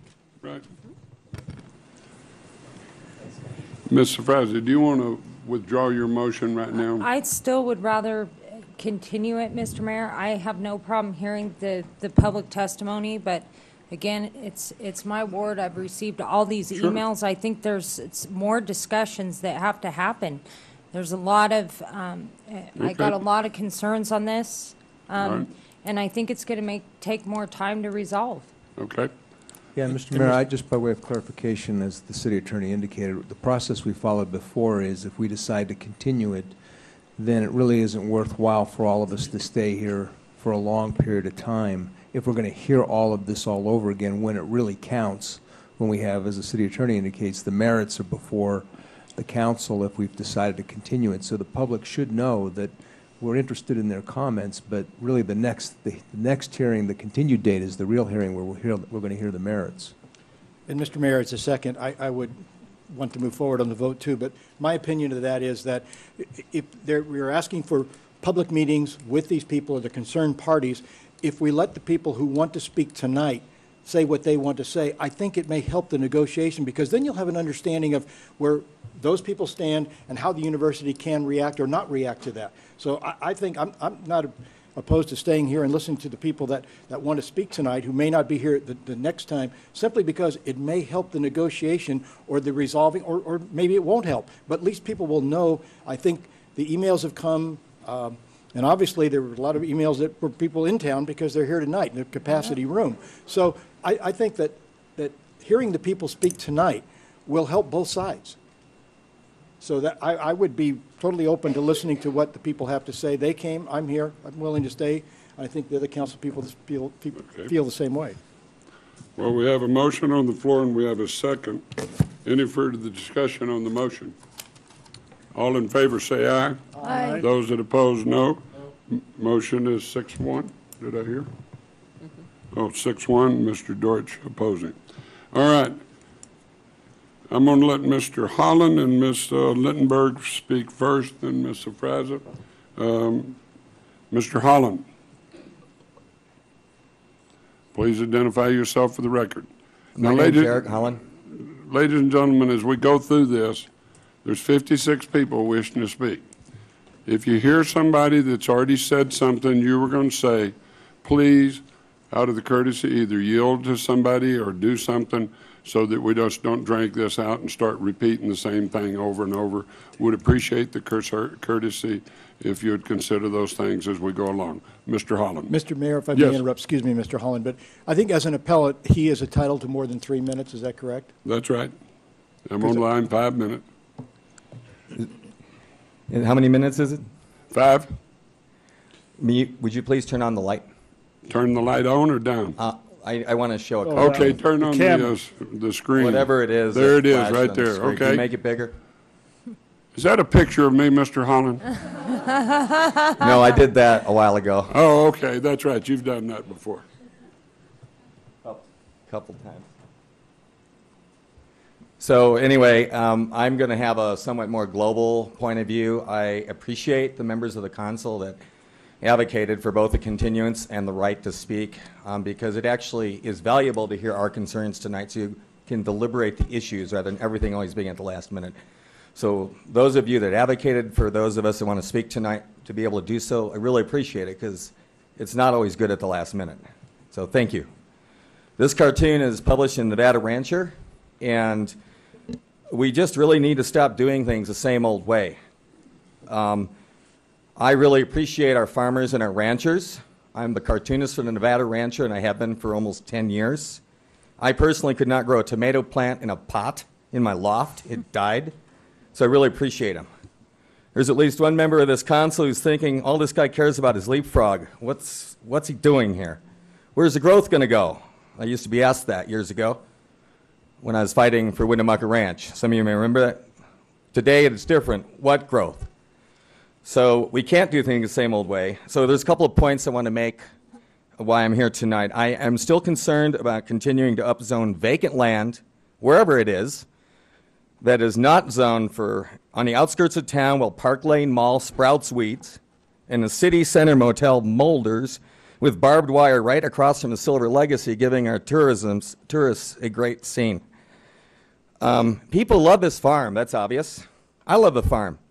I actually like riding on the bike path that somebody was wise enough to construct a few years ago and seeing open space, a piece of Nevada in the Truckee Meadows without having to get in my truck. Second point is selling off our university's assets in chunks a good idea. This is intellectual capital.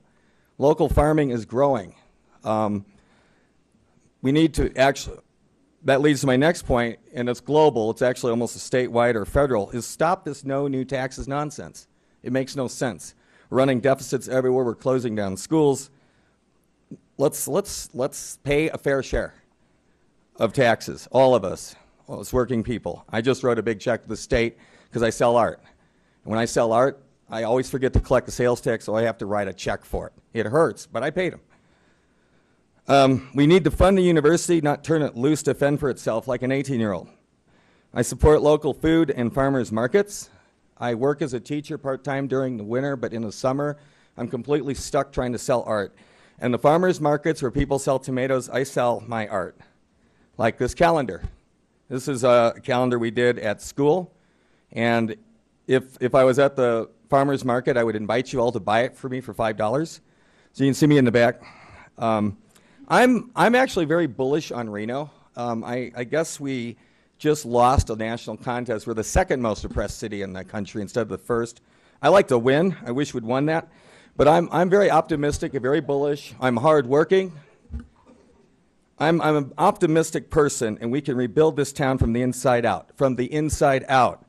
By creating products we can sell, not by selling off our assets like the Faulkner's Sartoris family, if you've ever read Faulkner. It's a Southern family that couldn't find a way to go to work, so they sold everything off. Let's stop that. Let's be sensible. Let's direct growth towards the urban core, and I really appreciate your time. I thought I had 15 minutes, and I'm not capable of talking that long anyway. Thank you. I didn't think you were. I thought you'd pass out before.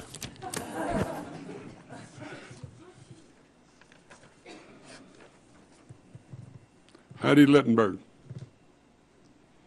I'm Heidi Littenberg, for the record. I was under the impression that we did have 15 minutes. Is that correct? Well, yeah, As appellants altogether, we do? Yes. Okay. I'm going to keep my part of it very short. I actually am representing a group of people besides myself as a person who lives in that neighborhood as a concerned citizen. So I'm going to have Ann Lowell do the rest of the speaking for me, because as far as the flooding and all of the background information that she has, it's more important that she speak than me. Is that acceptable? Is that okay? I'll rule in your favor. Okay. Thank you very much. Please identify yourself for the record. For the record, my name is Ann Lohala. Thank you for the opportunity to speak. I also have a PowerPoint. After a while, fill out a blue sheet for me, too, if you hadn't already done it. I already filled it out. Okay. Okay, did that. My name is Ann Lohala. I'm Executive Director for Nevada Grown Farmers Association. I'm here tonight to request that you table the motion to rezone 104 acres of UNR Main Station Farm until other options are considered. I want to suggest an alternative that can be of greater benefit to the university and the city of Reno and help create jobs. A few weeks ago, I attended the Reno Planning Commission meeting. I spoke with a high-ranking UNR official after the meeting. He told me, and I quote, "Nevada is 87% federal land and 13% private land. There is no agriculture in Nevada." I quote that statement. Too often I hear that statement, "There's no agriculture in Nevada." The sad truth is that our urban society is out of touch with agriculture and its impact on our economy. I'm not a farmer, but I work with farmers, and I see firsthand the contribution of Nevada agriculture on a daily basis. Tonight I want to educate everyone in this room just a little about Nevada agriculture. These pictures you see on the screen are the results of Nevada agriculture on our public and private land. Food that goes into our grocery stores and restaurants and homes every day. Whole Foods Market in Reno buys from almost a dozen Nevada farms. The Great Basin Food Co-op buys from more than 50. Dozens of local restaurants feature local beef and produce on their menus. Casinos buy from Nevada farmers and ranchers. John Esquaga's Nugget, the El Dorado, 5-star restaurants in Las Vegas. Did you know that Las Vegas casinos are working directly with Nevada farmers, that Nevada produce and beef are featured? They're featured items on menus for 5-star restaurants. There are 24 farmers markets in this state. For every farmer selling at the market, there are 4 small businesses selling and promoting their products alongside them. Artists, food purveyors, insurance companies, retailers, businesses of every kind. Local businesses keeping money in our local economy because of Nevada's farmers and ranchers. Agriculture is Nevada's 3rd largest industry, contributing more than $500 million to our economy. Do you know that Perry & Sons in Yerington, just 100 miles from here, is one of the largest onion producers in the country? Just 2 weeks ago, a milk processing plant was announced for Fallon that will double the number of dairy cattle for Fallon farmers, creating hundreds of new jobs. It is being built by one of the nation's largest milk processors. Let's look close to home, right in our own front yard. Chris and Karen Foster of Hidden Valley Honey live in Reno. 2 years ago, Chris lost his job as a research scientist due to company downsizing. Chris and Karen are here tonight. There is little work for research scientists in Reno in today's job market. The Fosters expanded their part-time honey business. Today, they have wholesale accounts with Whole Foods Market, Raley's, and Scalari's. They're paying their mortgage and putting 2 children through college because of Nevada agriculture. On a personal note, I lost my job 3 years ago when my employer downsized. I've never looked for work since then because there was work waiting for me in Nevada agriculture. I thank Nevada farmers and ranchers every day. They're the reason I make my mortgage payment and I'm not another foreclosure statistic. The university is downsizing its College of Agriculture because there's not enough interest from students. Possibly the university isn't offering the curriculum that today's students are seeking. Several years ago, a Fallon farmer attended UNR College of Agriculture meeting and told the university, "Farming and ranching are changing. Our producers need to learn new techniques. We travel to other states for education and it doesn't apply to our desert climate." The College of Agriculture replied that they couldn't help him, it wasn't in their curriculum. That same farmer went to Western Nevada College in Fallon and asked for help. With a $14,000 grant, Western Nevada College created a program, the WNC Specialty Crop Institute. Its purpose? To provide workshops in small farm education in line with modern-day agriculture and high desert farming and ranching. Today, 3 years later, demand for education is so great that the program has expanded to southern Nevada. I want to share just a few stories that demonstrate this demand. Just last January, 140 farmers, students, and educators traveled to Yerington in the middle of winter to learn how to build hoop houses. The workshop was taught by a professor from Utah State University. The University of Santa Cruz in California has one of the leading research farms in the nation. Their farm manager taught at a workshop. He told how demand for education... Mr. Mayor, I'll go ahead and yield my 5 minutes to Ann. Okay, go ahead. Go ahead. 9 minutes total. I'm halfway through. How many minutes? It was 9 minutes. Go ahead. I'm probably at 4.5. She's going to give you some of her time, so go ahead. Minutes. Okay. I'm going to start this paragraph over. All right, okay. Sorry. So the University of Santa Cruz in California is one of the leading research farms in the nation. Their farm manager taught at a workshop. He told how demand for education in high desert farming and ranching is so great that his colleagues talk about creating a school to teach this curriculum. He described the University of Nevada, Reno and the university farm as a gold mine waiting to be discovered for such a school and research center. Educators for one of the top university farms in the nation believe that our university farm has potential to be a regional institute for agricultural education. I can speak with authority about this WNC program because I'm the director. It started on a shoestring budget with a list of 200 names exploring uncharted territory for this community college. Today, we have a database of 1,400, including farmers, ranchers, educators, students, businesses, and government organizations, all with an active interest in Nevada agriculture. This program has helped to create jobs and educate our students. However, as successful as it might appear, the truth is this program will never be able to provide the educations that our students need and want because it lacks the resources. Resources that are available through the College of Agriculture and Experimental Station at the University Farm. As a land-grant university, UNR receives federal funds for agricultural education, and it is the College of Agriculture that can truly provide the in-depth education these students need to succeed. Most important, the Western Nevada College program demonstrates that today there is agriculture in Nevada and there is student interest for 21st century agricultural education. The university wants to develop only 104 acres of the 1,100-acre farm. It is not only 104 acres. It is 104 of the most fertile acres. The main station farm is also home to Wolfpack meats. While the issue here tonight is not Wolfpack meats, we must consider the impact of the loss of this resource. Demand for local meat is increasing at a tremendous rate, and current trends predict continued growth. Beef is a primary component of Nevada's agricultural industry, and the potential for local beef can be significant for our economy. I'm the first to admit that local beef is an industry fraught with challenges. However, universities across the nation are studying and working with ranchers to develop this industry that can put dollars into our local economies.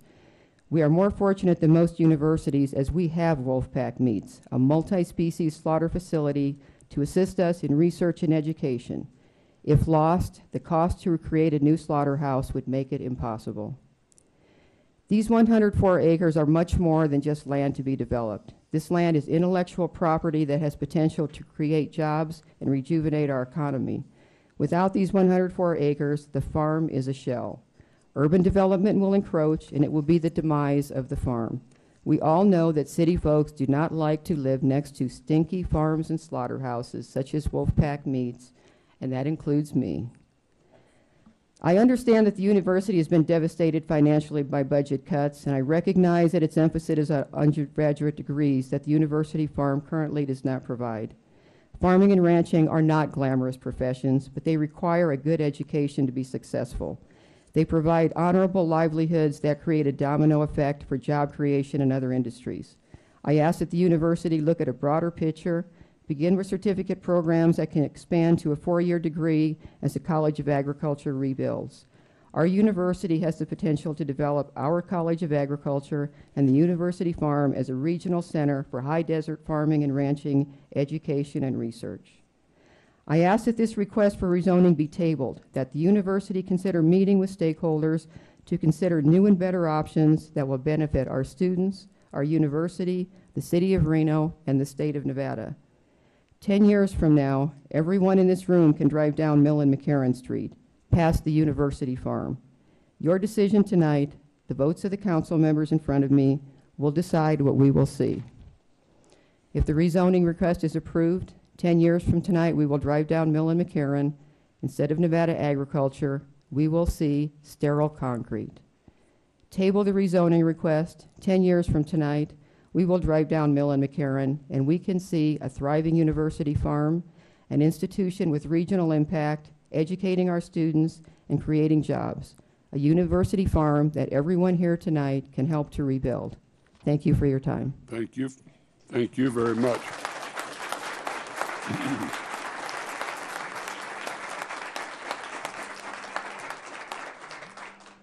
After that, I can't imagine anybody saying anything we hadn't already heard. Excellent job. Thank you.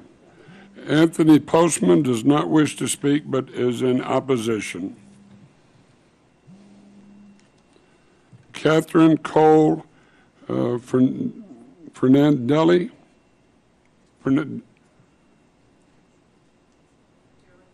Fernandelli, I'm sorry. People have an East Texas language that I haven't been able to lose for 47 years, so I'll probably butcher your name, so I apologize. Hello, good evening. My name is Okay, Catherine 74. Cole. Excuse me, I'm sorry. My name is Catherine Cole Farandelli. Farandelli. Okay. I'm a graduate student at University of Nevada, Reno in the Reynolds School of Journalism program. I'm here to oppose N1 rezoning proposition as I am a supporter of agriculture. Anne gave a wonderful overview. Can't really add much to that except to say that the average Nevada farmer feeds 128 people and employs approximately 12 people as a ripple effect of owning that farm. This, from a business standpoint, clearly displays the need for the continuance of agriculture education in the state.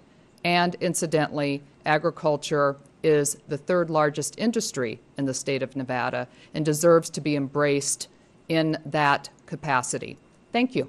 Thank you very much. Haley Fulmer, please, let's not be clapping after everybody. Haley Fulmer, Anderton Fulmer. Thank you, Council, for allowing me to speak today. My name is Haley Anderton Fulmer, and I'm a graduate student of Land Use Planning and Policy at the University of Nevada. I would like to thank the Council for voting to table the petition to rezone a large portion of the university's scenic farm that is so genuinely valued by students and the community at large.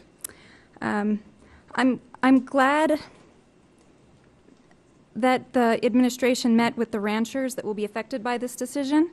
But I'm here as a student who feels that the students have been forgotten in this conversation. We have not been reached out to about this, but normally we are. While most of the university faced horizontal cuts, our College of Agriculture was hit with vertical cuts. Cabner is the only college that has hard assets that can be sold. It is thought by many students that the vertical cuts Cabner faced were part of a strategic plan intended to wound Cabner in its ability to function, thus giving the university a reason to close the entire college and sell its valuable land and water rights after it began to struggle. I don't want to speculate on why the university is doing this. However, I know that students weren't asked about it. The sale of this land will not lower tuition or the burden on ourselves as taxpayers, as it is a one-time financial gain. Perhaps a beautiful and much-needed new liberal arts or computer science building will go up with the proceeds, and taxpayers will be further confused as to how we can afford to keep building while tuition hikes and complaining about state budget cuts are happening. Meanwhile, our farm will potentially feature a new office park and a high-traffic road connecting Mill Street to Sparks Boulevard. As a student who has served in student government, as both an undergraduate and currently as a graduate student at the university, I can say that it is truly rare that the students are not reached out to by our administration about such decisions. Perhaps it was because of the transition period that the university is in after the passing of President Glick, who is dearly missed, that students haven't been included in the discussion this time. But this decision could sever the potential of the university to adapt to growing demands for grass-fed beef over feedlot beef, something that we are uniquely suited for researching, teaching, and practicing right here with the fertile land and reliable surface water rights that we already have. I would like to ask that this administration not close the door for real dialogue between students and the administration on this issue. I would also like to ask that you not close the door on a community-wide discussion that could lead to a new kind of agriculture program, if that's where our current or future president decides to take us. Just don't close that door yet. Thank you very much, Council, and thank you to President Johnson for his petition to allow further discussion on this, and we as students really look forward to working with you on this. Thank you very much. Thank you.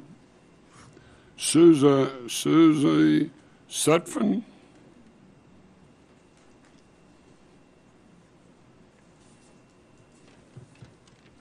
For the record, I'm Susie Sutphin. As a community, we need to be looking out for our food security, and limiting operations like UNR's main station makes our region even more food insecure. We need to be evaluating all available agricultural land for production and not cutting back because we need to be able to secure our access to more healthy quality food.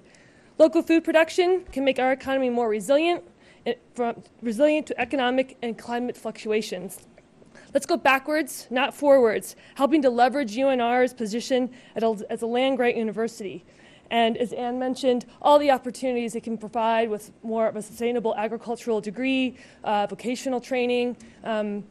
Speaking of other places down in Southern California, there's the Alba Organics Farm, which is an educational facility, which would be an excellent thing for UNR to suggest, adding on to their program as a way to encourage more young farmers to get into agriculture. Thank you. Thank you. Amber Salaberry. Amber Salaberry, there you go. Hi, my name is Amber Salaberry. I have a slide to go on the light. You can put it on there, turn it up the other way.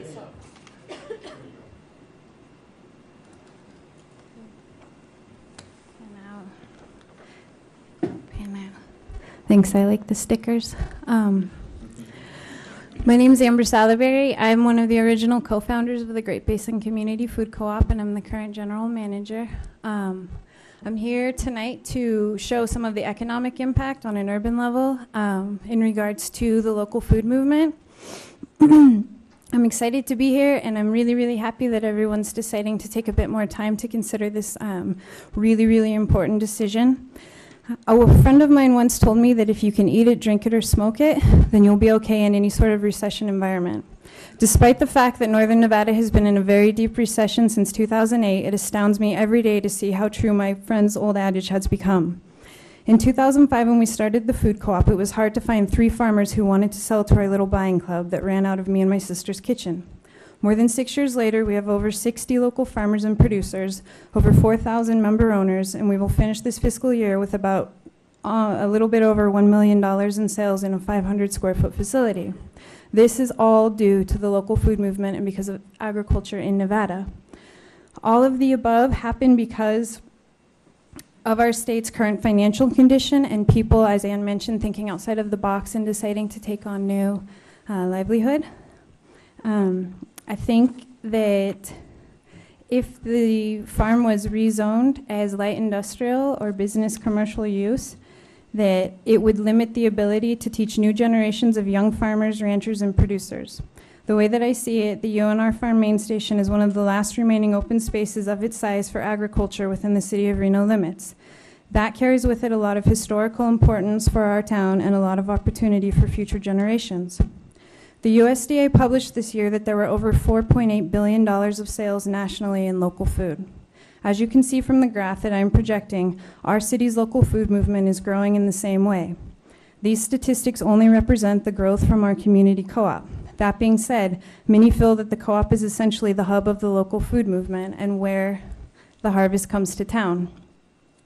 From this venue, I have personally witnessed dozens and dozens of restaurants who are also opening their doors and selling local food.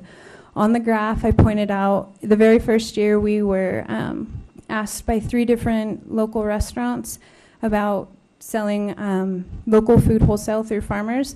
And just this last year, as we've started to open Northern Nevada's first regional distribution center called DROP, Distributors of Regional and Organic Produce and Products, we had, I think, close to 54 or 55 local restaurants.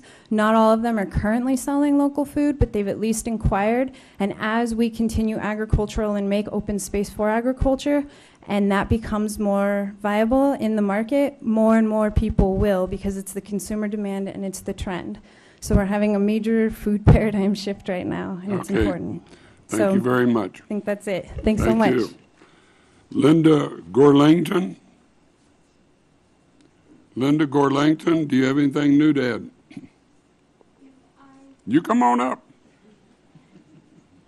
Linda Gorlangton, a local person, wishes to oppose the rezoning. Okay. If I speak now, will I give up my right to speak later? You mean next time, at the next meeting? Yes. Oh. No? Nope. Then I choose to speak at the next meeting. Thank you very much. Kevin Porter?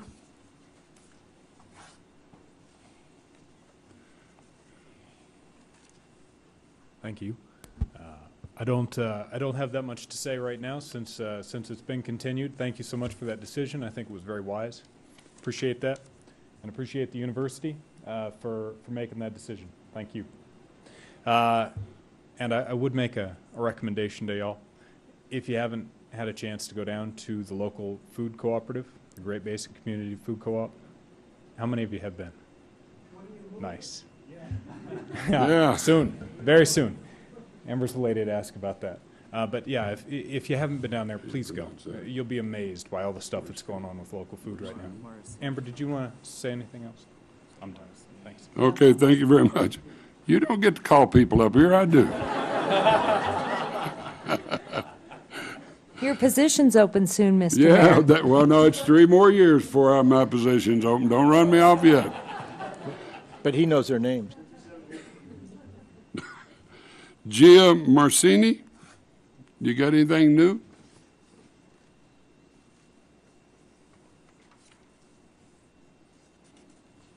For the record, Gia Maracini.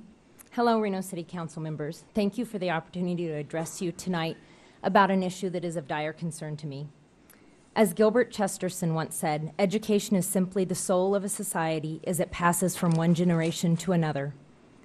Passing the learning of agriculture from one generation to the next is essential in a state where, according to the Nevada Department of Agriculture, agriculture is one of the top 10 industries. Tonight, I urge you to pass agricultural education on to future generations. UNR was set on its path to be the higher learning institution it is today during the Civil War when Congress passed a law that mandated states to establish colleges that would teach agriculture and mechanical arts. For over 100 years, the University of Nevada, Reno has met that mandate by providing a college where students could actively participate in learning. every aspect of agriculture. As the Chinese proverb reminds us, I hear and I forget, I see and I remember, I do and I understand. Every time a student helps heal a sick animal, dig their hands into some warm dirt, or work their way through fixing an ongoing problem with a pin, the learning is more lasting than any textbook could provide. Hari and Rolero in 1994 point out the importance of this type of learning for all students. Students in a hands-on science program will remember materials better, feel a sense of accomplishment when the task is completed, and be able to transfer that experience easier to other learning situations. The hands-on learning atmosphere, where students are able to learn all aspects of the agricultural industry, is fundamental to passing on education from one generation to the next. UNR's main station provides optimal learning environment to meet the educational needs of all students enrolled in the program. I encourage you, as an educator in this state, to support the learning of our students by providing them with a facility where they can grow through experience. Selling off a piece of land is a slow process at eroding the integrity of education. Selling off a piece of the link to learning in order to build a strip mall is a statement in support of money over education. Once we sell off that land, it cannot be brought back in better times to resume education. Do we really, in this silver state where ranches rank third in the nation, want to prostitute the learning of future generations for the sake of a few dollars? I urge you tonight to evaluate the information and take a stand for education and for the learning of future generations. Thank you. Thank you very much. Doug Busselman?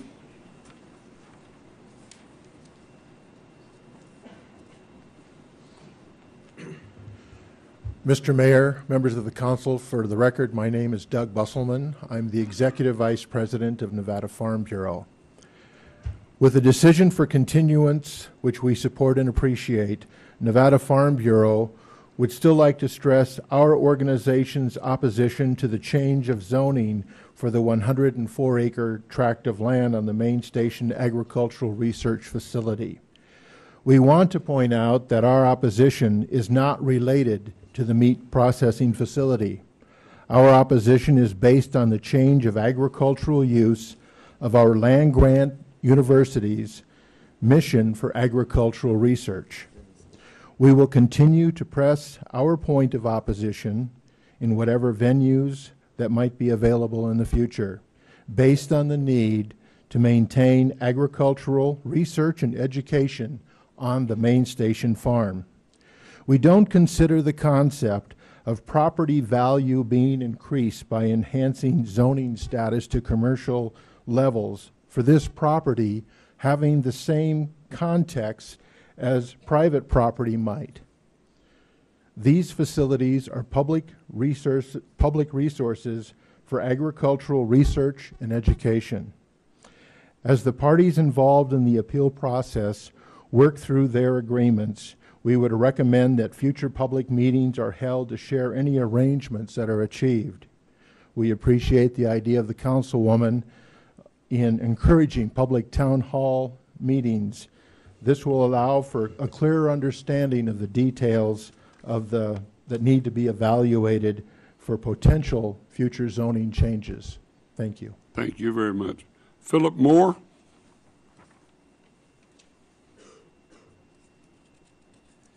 For the record, my name is Philip Moore, and I have nothing new to add other than I'd like to thank you all for the service you provide to our city. Thank you very much. Sonia Johnson?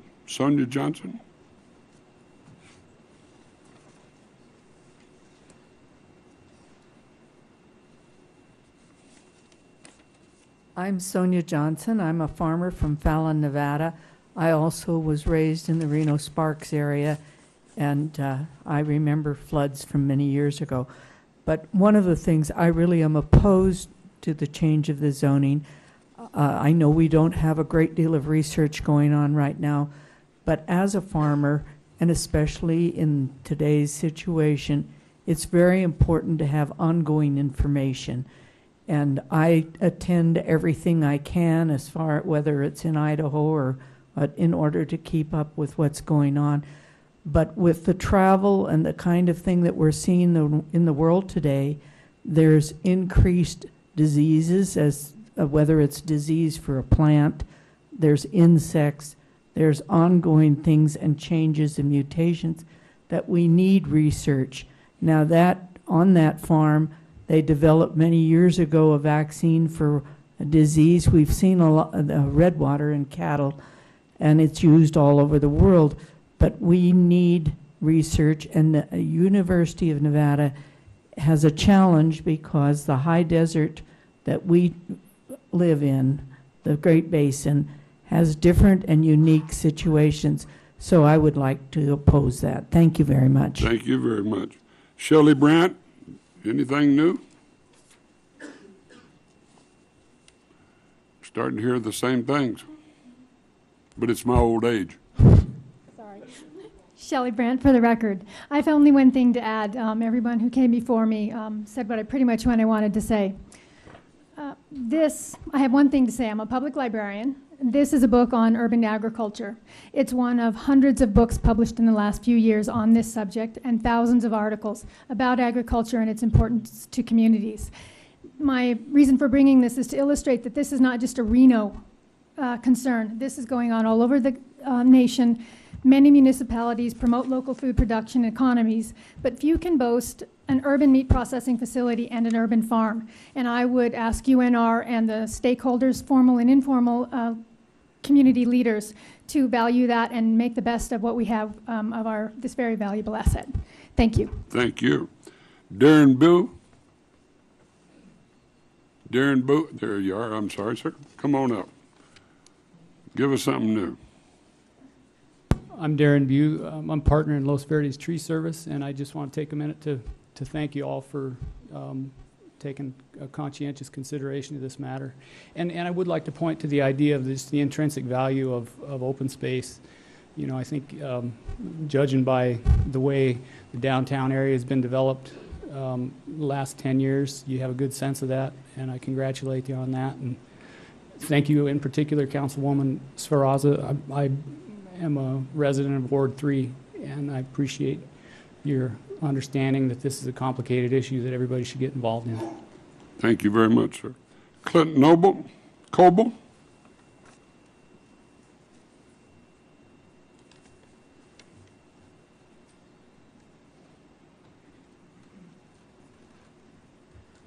Good evening, Mr. Mayor and council members. For the record, my name is Clint Cobley, and I'm the State Executive Director of the Farm Service Agency of the USDA.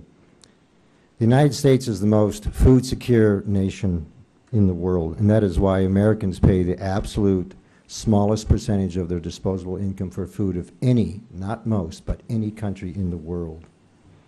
We're simply the agricultural envy of the world. For nearly 50 years, we've produced net ag exports, this year totaling over $40 billion. We create 1 in 12 jobs in this country, and we create tens of thousands of jobs in agriculture in Nevada. Ladies and gentlemen, this didn't just happen. This happened because we made a great commitment to agriculture a long time ago. We created land-grant colleges and colleges of agriculture. We created the cooperative extension to bring science to the farm. And I'll scratch my own back and say we also created the USDA, the People's Organization under President Lincoln, you know, back in the 1860s. And we've also created some great organizations that have spoke tonight in defense of agriculture, whether it's the Farm Bureau, cattlemen's, or whatever. For us to keep our food security, for us to keep the envy of the world in the rightful place of being the best country in the world for food security, we need to keep our commitment to agriculture. And that's the message I want to leave, and I want to thank you very much. We appreciate you. Thank you. Nancy Horn, Dish Cafe. She Mr. left? Mayor, I think Okay. she did. She's in opposition. She went to get her food truck. Oh, good, good. Ann Bollinger. Anything new, Ann?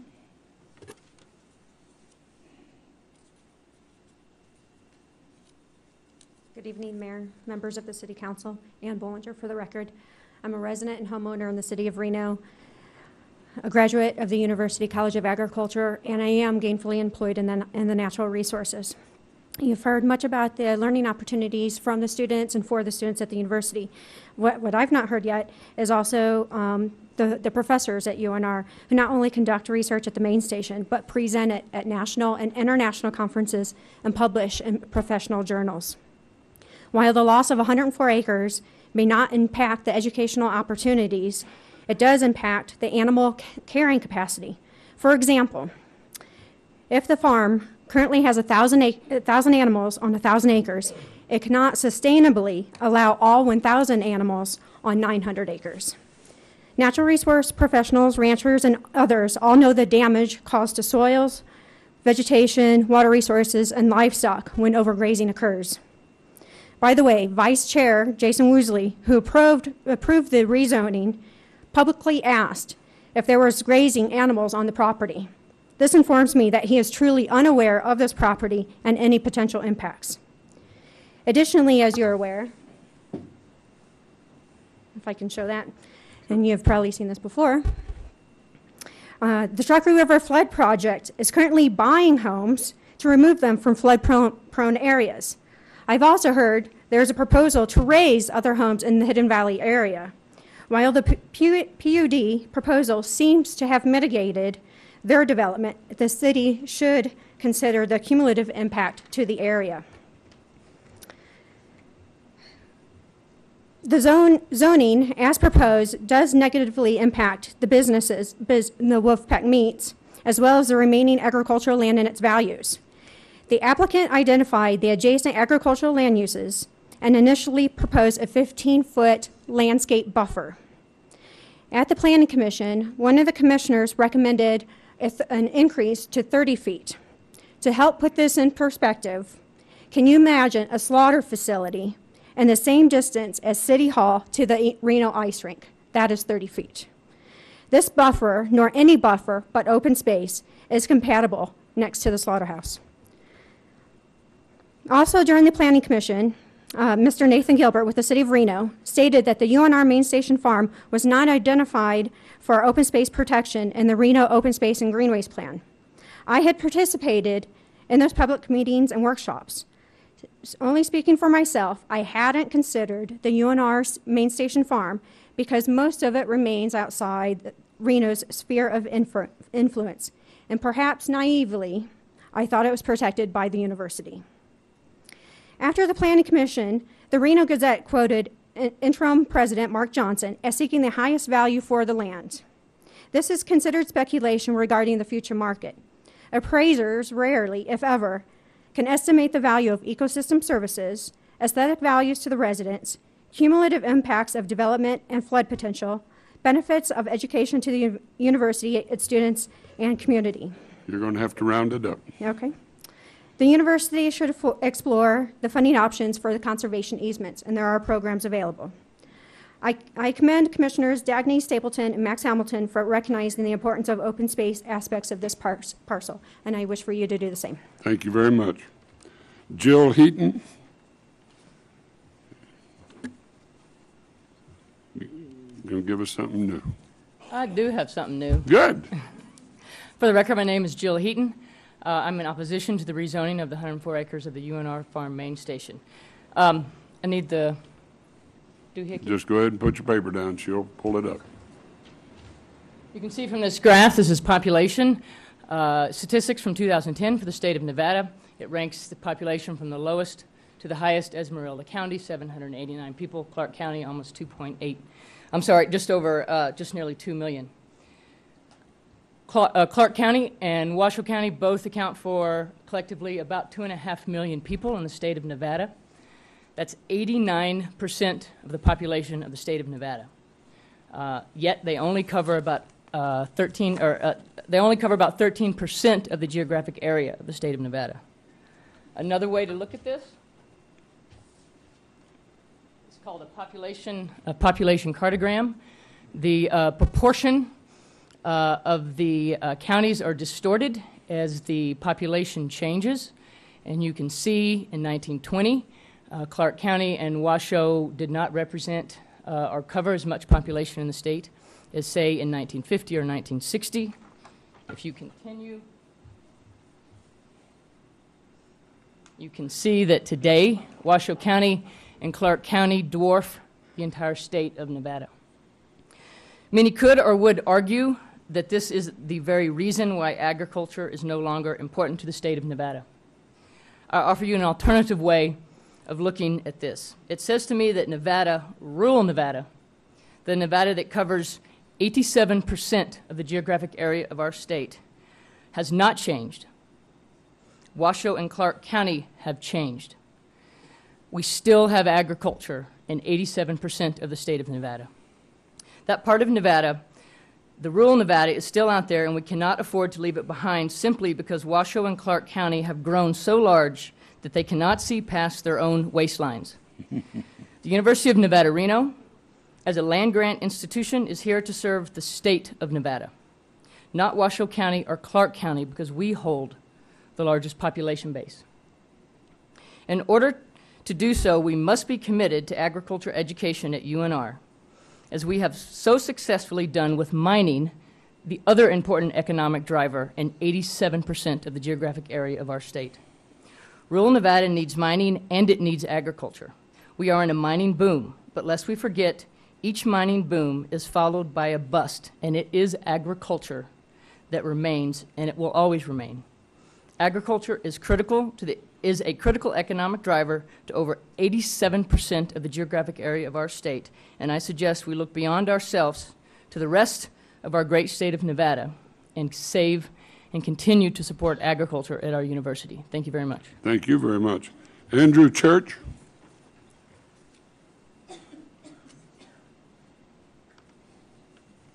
Hello, my name is Andrew Church. I'm a fifth-generation Nevada rancher and a student at UNR, a senior at the University of Nevada, Reno. And I want to talk today about opportunities for students, because as a senior, I'm looking on to pursuing a career. And if you would have asked me 4 years ago, I probably wouldn't have stuck around here in Nevada, let alone Reno. And the reason is the university does a great job of educating its youth, but what does the state and what does the city do to provide opportunities for that education? And the point is they don't. But what I've seen today is a concerned network of citizens who are encouraging sustainability and building the sense of community that keeps students here, that gives students opportunities. And for the university and for the city to turn their back on the needs of this community, on this growing sector, it's just, quite frankly, irresponsible. So that's just all I want to say. Thank you. Thank you very much. Jenna Vanderhoor.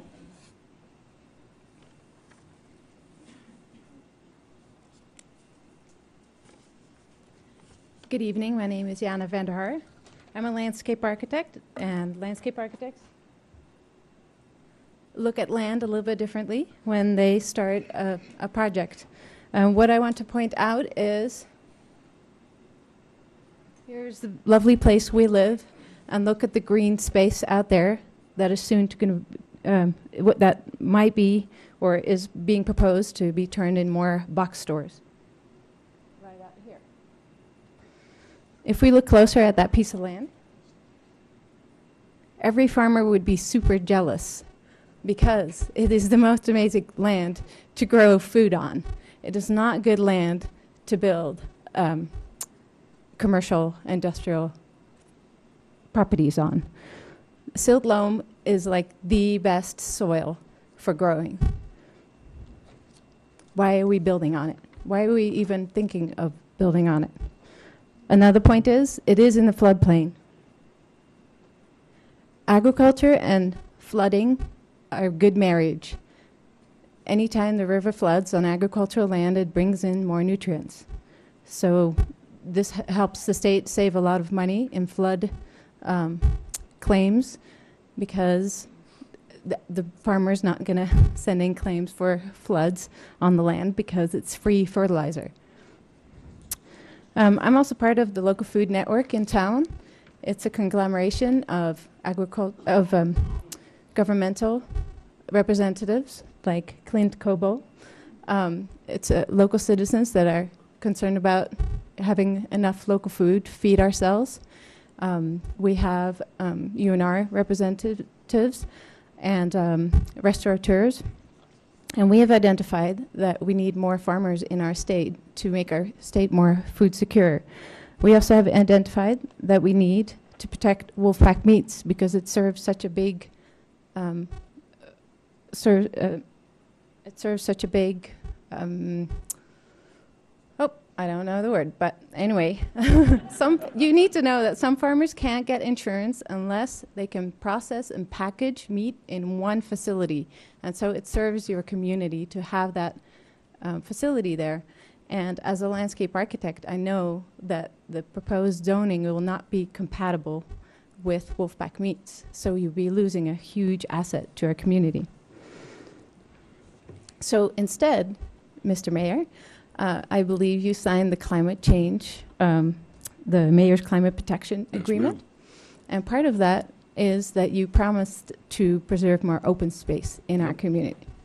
In addition, Mr. President, former President Click signed the American College and University President Climate Agreement, in which he also signed for preserving open space in our community.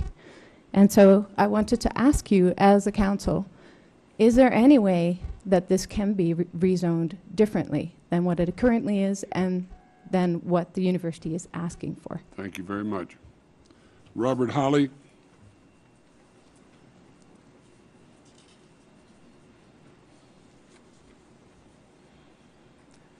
Mayor, City Council, for the record, my name is Rob Hawley.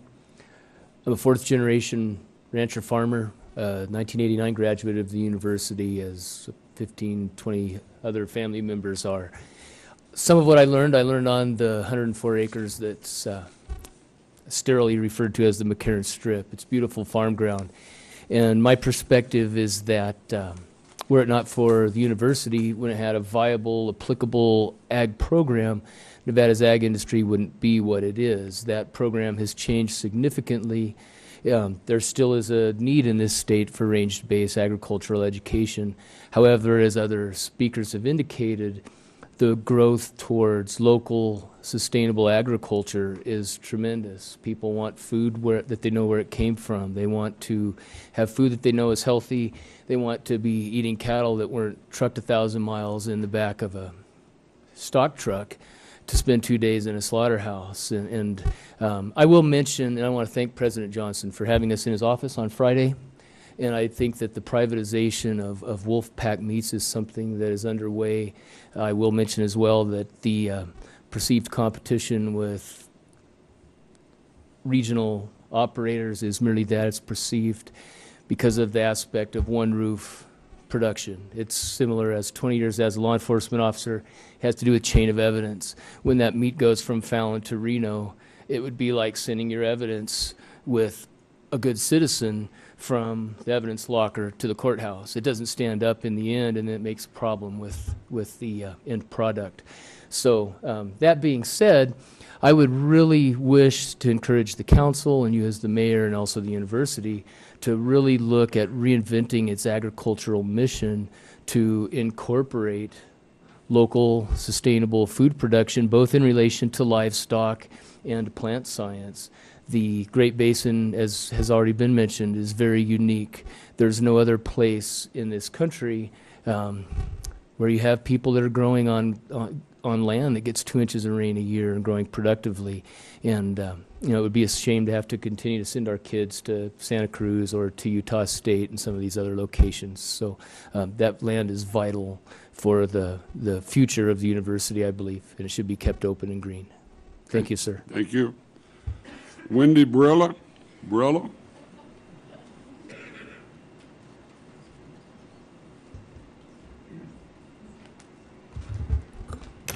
For the record, Mr. Mayor, it's Wendy Baroli, and thank you very much, Mr. Mayor and council members. I'm not going to belabor this, but I do want to make sure that you understand that there is a fact that maybe we haven't brought up yet, and that's local food economy equals $4.8 billion.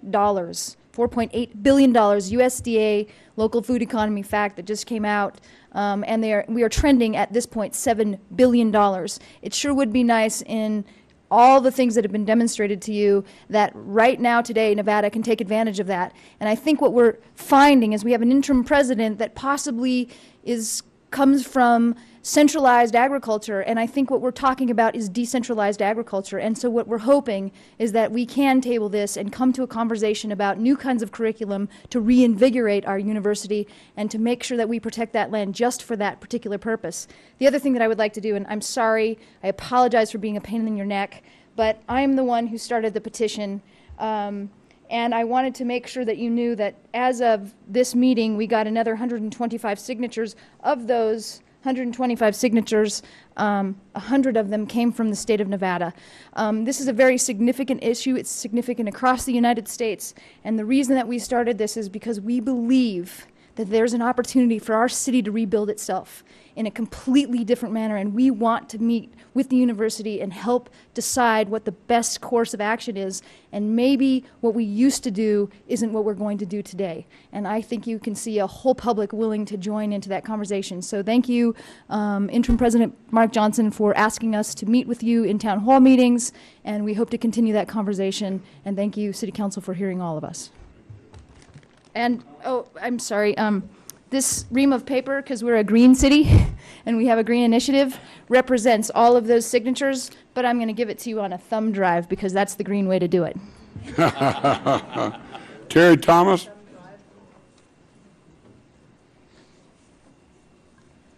Thank you, Mr. Mayor, members of the council. Terry Thomas, representing the East Side Subdivision for the record. And now for something completely different. I would like to gently remind the council of actions that they have taken in the past when there have been annexation, zoning, or master plan amendment opportunities north of Pembroke and south of Cleanwater Way. To wit, the Menke Family Trust parcel.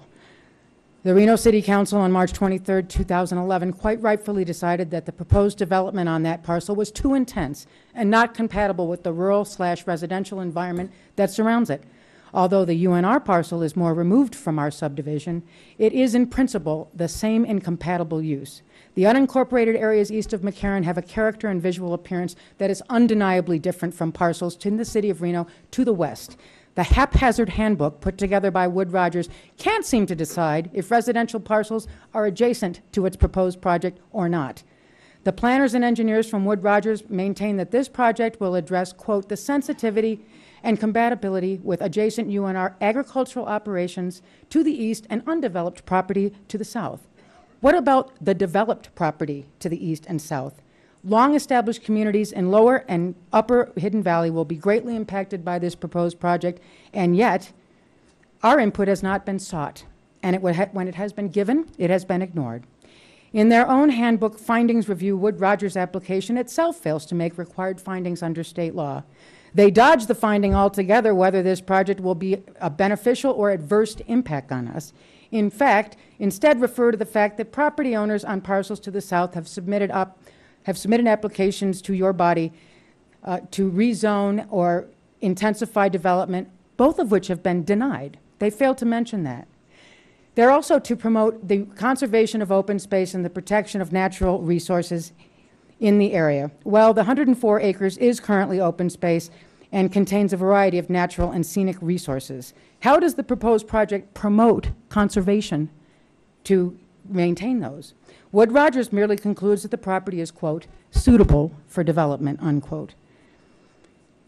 Another version of NRS says that the proposal must consider existing views. The open space vista that is the Main Station Farm has been enjoyed by surrounding residential neighborhoods in Hidden Valley for 50 years. Wood Rogers' response is that the development is not located close enough to those residential developments to adversely impact views. And finally, NRS also says the development must protect life and property in areas subject to floods. Leaving aside the issue of lost lives and livestock, take a look at the actual graphic in Wood Rogers' preliminary hydrology study. Would you feel protected if this was your car? UNR's leadership has made it clear in their meetings right here in this chamber that they plan to monetize UNR farms. We need open space, not office space. If our UNR leadership team does not comprehend that sustainability of agriculture is important to our state, we need to invoke a long overlooked state law that requires the governor to oversee transfer of university property. Thank you very much. Kim Rodemark? I know it. Hey, Kim. Kim, how many years now have I been? Come on, Kim. Yeah, you know how. He's speaking very fast, so you all should Oh, good. have it written out. That'll be the first time. Whose is this? You're wasting your time, Kim. Good evening. My name is Kim Rodemeyer. It is my opinion that the plan to change the zoning of this land from LLR1 to PUD is short-sighted at best and dangerous at worst. The applicant's PUD handbook states that whatever is built there, that they will only have to mitigate for up to 2 feet of floodwaters. According to my understanding of emails with Paul Urban, in this project site, the floodwaters from 97 range from 1.5 to 2 feet along McCarran and the Swale to about 5.5 feet on the eastern portion of the planned PUD. It has been stated by the planner that up to 2 feet is all they have to mitigate for. It has also been stated by the planner that they already meet all city requirements, so it is unnecessary for them to have to do any further studies or run this through the flood model. Of great concern to me is the PUD site itself. No matter what is built there, they will have to bring in fill to build on. It is my opinion that they are planning to build a dam along McCarran, holding floodwaters in at higher levels on UNR farms and subsequently higher water into surrounding neighborhoods. According to my understanding of emails with Paul, this might be a national flood insurance concern, and the city of Reno needs to look at it to see if the project is following the city's floodplain ordinance. Depending on what is built, according to Paul, there is a good chance that flood flows over McCarran will be impacted by the proposed fill in this PUD site. In addition, in this area, normal drainage from common storms cannot be what is utilized, as if this area was the same as any other. In my opinion, if their mitigation areas are dug out, it's very possible that this PUD site will turn out to suffer from the same problems that many of us in Southeast Reno now suffer from: higher groundwater and springs. In the last 12 to 15 years, more and more communities in Southeast Reno have seen homeowners have to put in sump pumps under their homes. Mill Creek, Heron's Landing, Hidden Meadows, Rosewood Lakes, etc., have new homeowners getting pumps every year. I saw nothing in their PUD handbook to address what will happen if their dugout mitigation site becomes a year-round lake. On-site storage for displaced floodwaters appears to be inadequate to meet not only the displaced water, but increased runoff from impermeable surfaces like buildings, parking areas, and streets. Streets, by the way, that we will have to pay to replace or repair every time it floods. During a flood project working group meeting recently, there was a slideshow of the Corps' preferred 50-year flood protection level with all its levees and flood walls.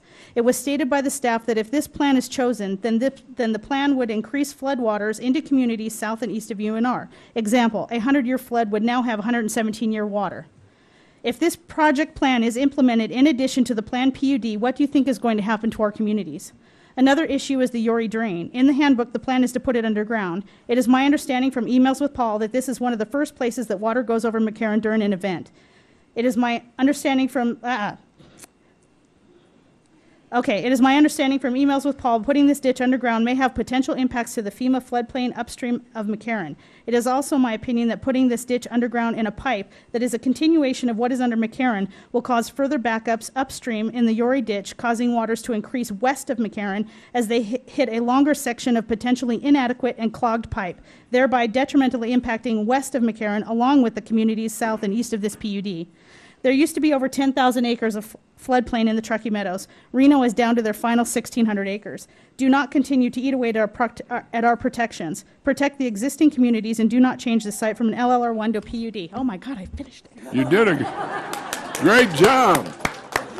I'm going to even clap that, Kim. Bob Rusk.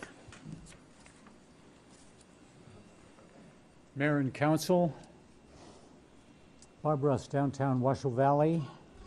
1961 graduate, Diablo Valley College at Pleasant Hill, looking to earn a BS degree in business administration from either Fresno State or UNR. Thank God Coach Dankworth offered me a track scholarship, tuition waiver, and a busboy job at the Golden Rooster Room in the Sparks Nugget. Dick Graves, owner, general manager, John Esquaga. Wow, a land grant mission of UNR, a great agricultural school, and the finest mining college on the West Coast. Both had one thing in common: they loved dirt. I love dirt. Open space, desert, alpine, Lake Tahoe, mountains, best of all, green pasture, grass, hay, alfalfa crops, and so on. I am a member of the Nevada Bureau, Farm Bureau and the Douglas County Farm Bureau. 30 years ago, I acquired some hay land in Washoe Valley and have been a happy hay farmer ever since. Please allow the main station farm to continue its use for the public good, meaning agricultural research benefiting Nevada agriculture, as has always been the intention. No zone change. Do not violate the land grant mission of UNR, please. As to Washoe Valley, remaining rural ranching, Nevada Land Conservancy, the past 10 years, been working on preserving the historic Winters Ranch. Of the 2,000 acres, the last 304 acres should be completed, the total purchase in 2012. In addition, another 8 ranches raise hay and cattle, coyotes, and great white owls, encompassing another 2,500 acres. All of the above use the Ag School services. Thank you. Thank you. David Gibson.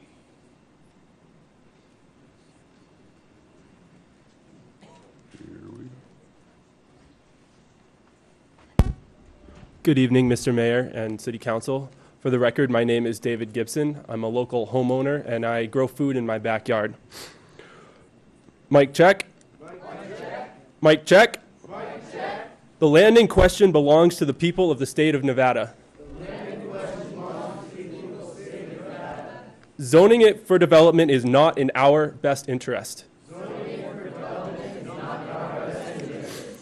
Wolfpack Meats is the only option for many small local ranchers. Do not deprive Reno citizens access to meat from locally and humanely raised animals.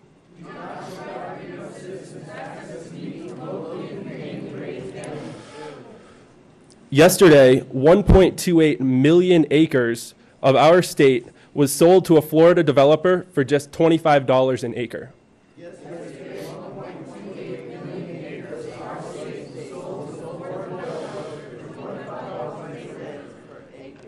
This must stop. If you continue to short sell our land for the benefit of a few, we will not re-elect you.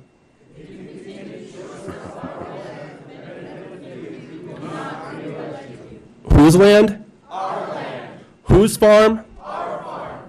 Thank you. Thank you very much. Thank you. I'm termed out anyway.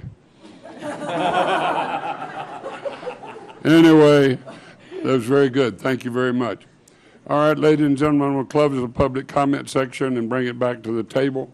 Any discussion, Mr. President? Yeah, Mr. Mayor, if I before it comes back to this body, there were just a couple questions that I did want answered before it came back, and one of them specifically, and Terry had mentioned this, was the Mankey piece, and if staff could show the map just really quickly in the proposed, is staff here?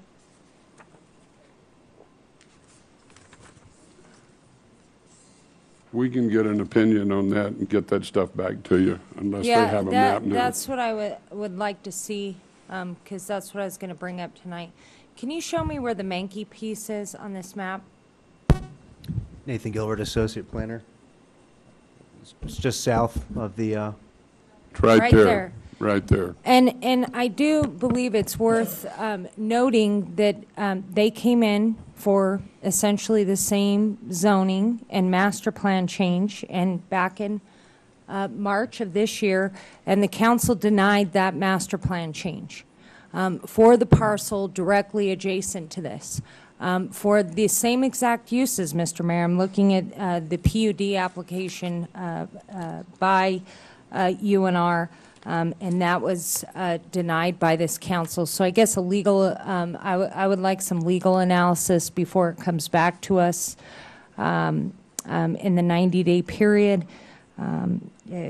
Potential, I mean, we denied that based on flooding, based on the intensity of the zoning, all the things that we're hearing basically from the public today, the public testimony. I think that's got to come back to us, and some legal analysis has to be done. And the second thing, I just want to thank everybody for coming down. I tried to respond to all the emails. There were quite a few of them, and I think I've received more emails on this than all the projects combined since I've been on the city council the last 11 years. So, Wendy, you did your job. Where's Wendy? So I do appreciate the participation. I know, Mr. Mayor, you've got fans from all across the country who emailed you too. So Right. And I would answer them, but I don't know how. So don't take it as I'm being disrespectful or discourteous or anything. Ladies and gentlemen, yes, Mr. Isaac. I just had to make a disclosure, Mr. Mayor. There were two speakers that they own a farm, and it's a subscription farm, and my family's been a subscriber to the Girl Farms, and I want to make that disclosure. I don't think it's going to affect me here. It just got me more information on the other side. I also want to point out to the audience here, they mentioned your climate change, and we should be respecting open space. I wish we had some of you people here. We just purchased 220 acres in the middle of Reno to keep it as open space. Yep. So the city has been very good at doing those kind of things, and part of that was because of Girl Farms and talking about local agriculture, why we started to do that. And the last thing I'll say is I'm glad this came forward, quite honestly, because it shows it does bring people together even when they're opposed to things. I think this is going to get worked out, and it could have easily just drifted through the cracks, and I love to see this kind of participation. Absolutely. Mr. Ashef.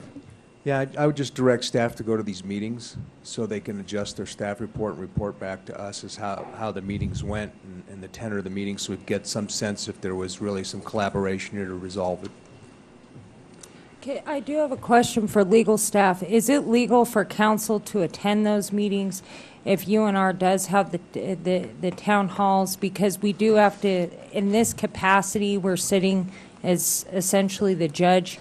So I know the legal counsel has typically told us not to go to planning commissions and the NABs and things like that on land use cases, but I would like the city attorney's opinion on that.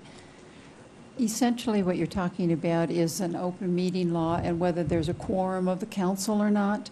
So we would recommend that you not have a quorum of the council unless it is noticed as a quorum or as a council meeting. Otherwise, we would recommend that if fewer than 4 attend this at any particular meeting. Ladies and gentlemen, I want to thank each and every one of you for being here tonight, giving us input. This is the American way to do it, and we really appreciate everything. We have already taken a motion to postpone this, and now I'll ask for a motion for adjournment. Whoops, excuse me, public comment. Oh, I know it. The legislature put another public comment there. Anybody got any public comments you'd like to make? Any 100 of you? I'm only kidding. Mr. Mayor, before that, just to follow up on Councilwoman Sparazzo's, it's okay to attend, but don't become an active participant, because the problem is if you become an active participant, now you're taking sides, and therefore that was my question, yes. Because some people like us to attend these things, but then does it becomes problematic because then we have to recuse and then we can't vote on it at this table. So well, if you don't participate, you can do it. So if you want to sit in the audience and listen to everybody but don't take an active role, you're probably going to be okay. But as soon as you take a position, now you're predisposed to how you're going to judge the case, and that's where the problems run in. So if you go, just be there to be an observer but not a participant. Bigger venue? Oh, you want to sit down? Okay. Okay. Well, if I would have known that we were going to have this big a crowd tonight, we would have made arrangements for a little different, and we will look for it. But we've asked for a postponement now, and it has been passed. The chair will entertain a motion to adjourn. Have a motion, second. All in favor say aye. Aye. Those that oppose, no. Motion carries unanimously. Thank all of you very, very much.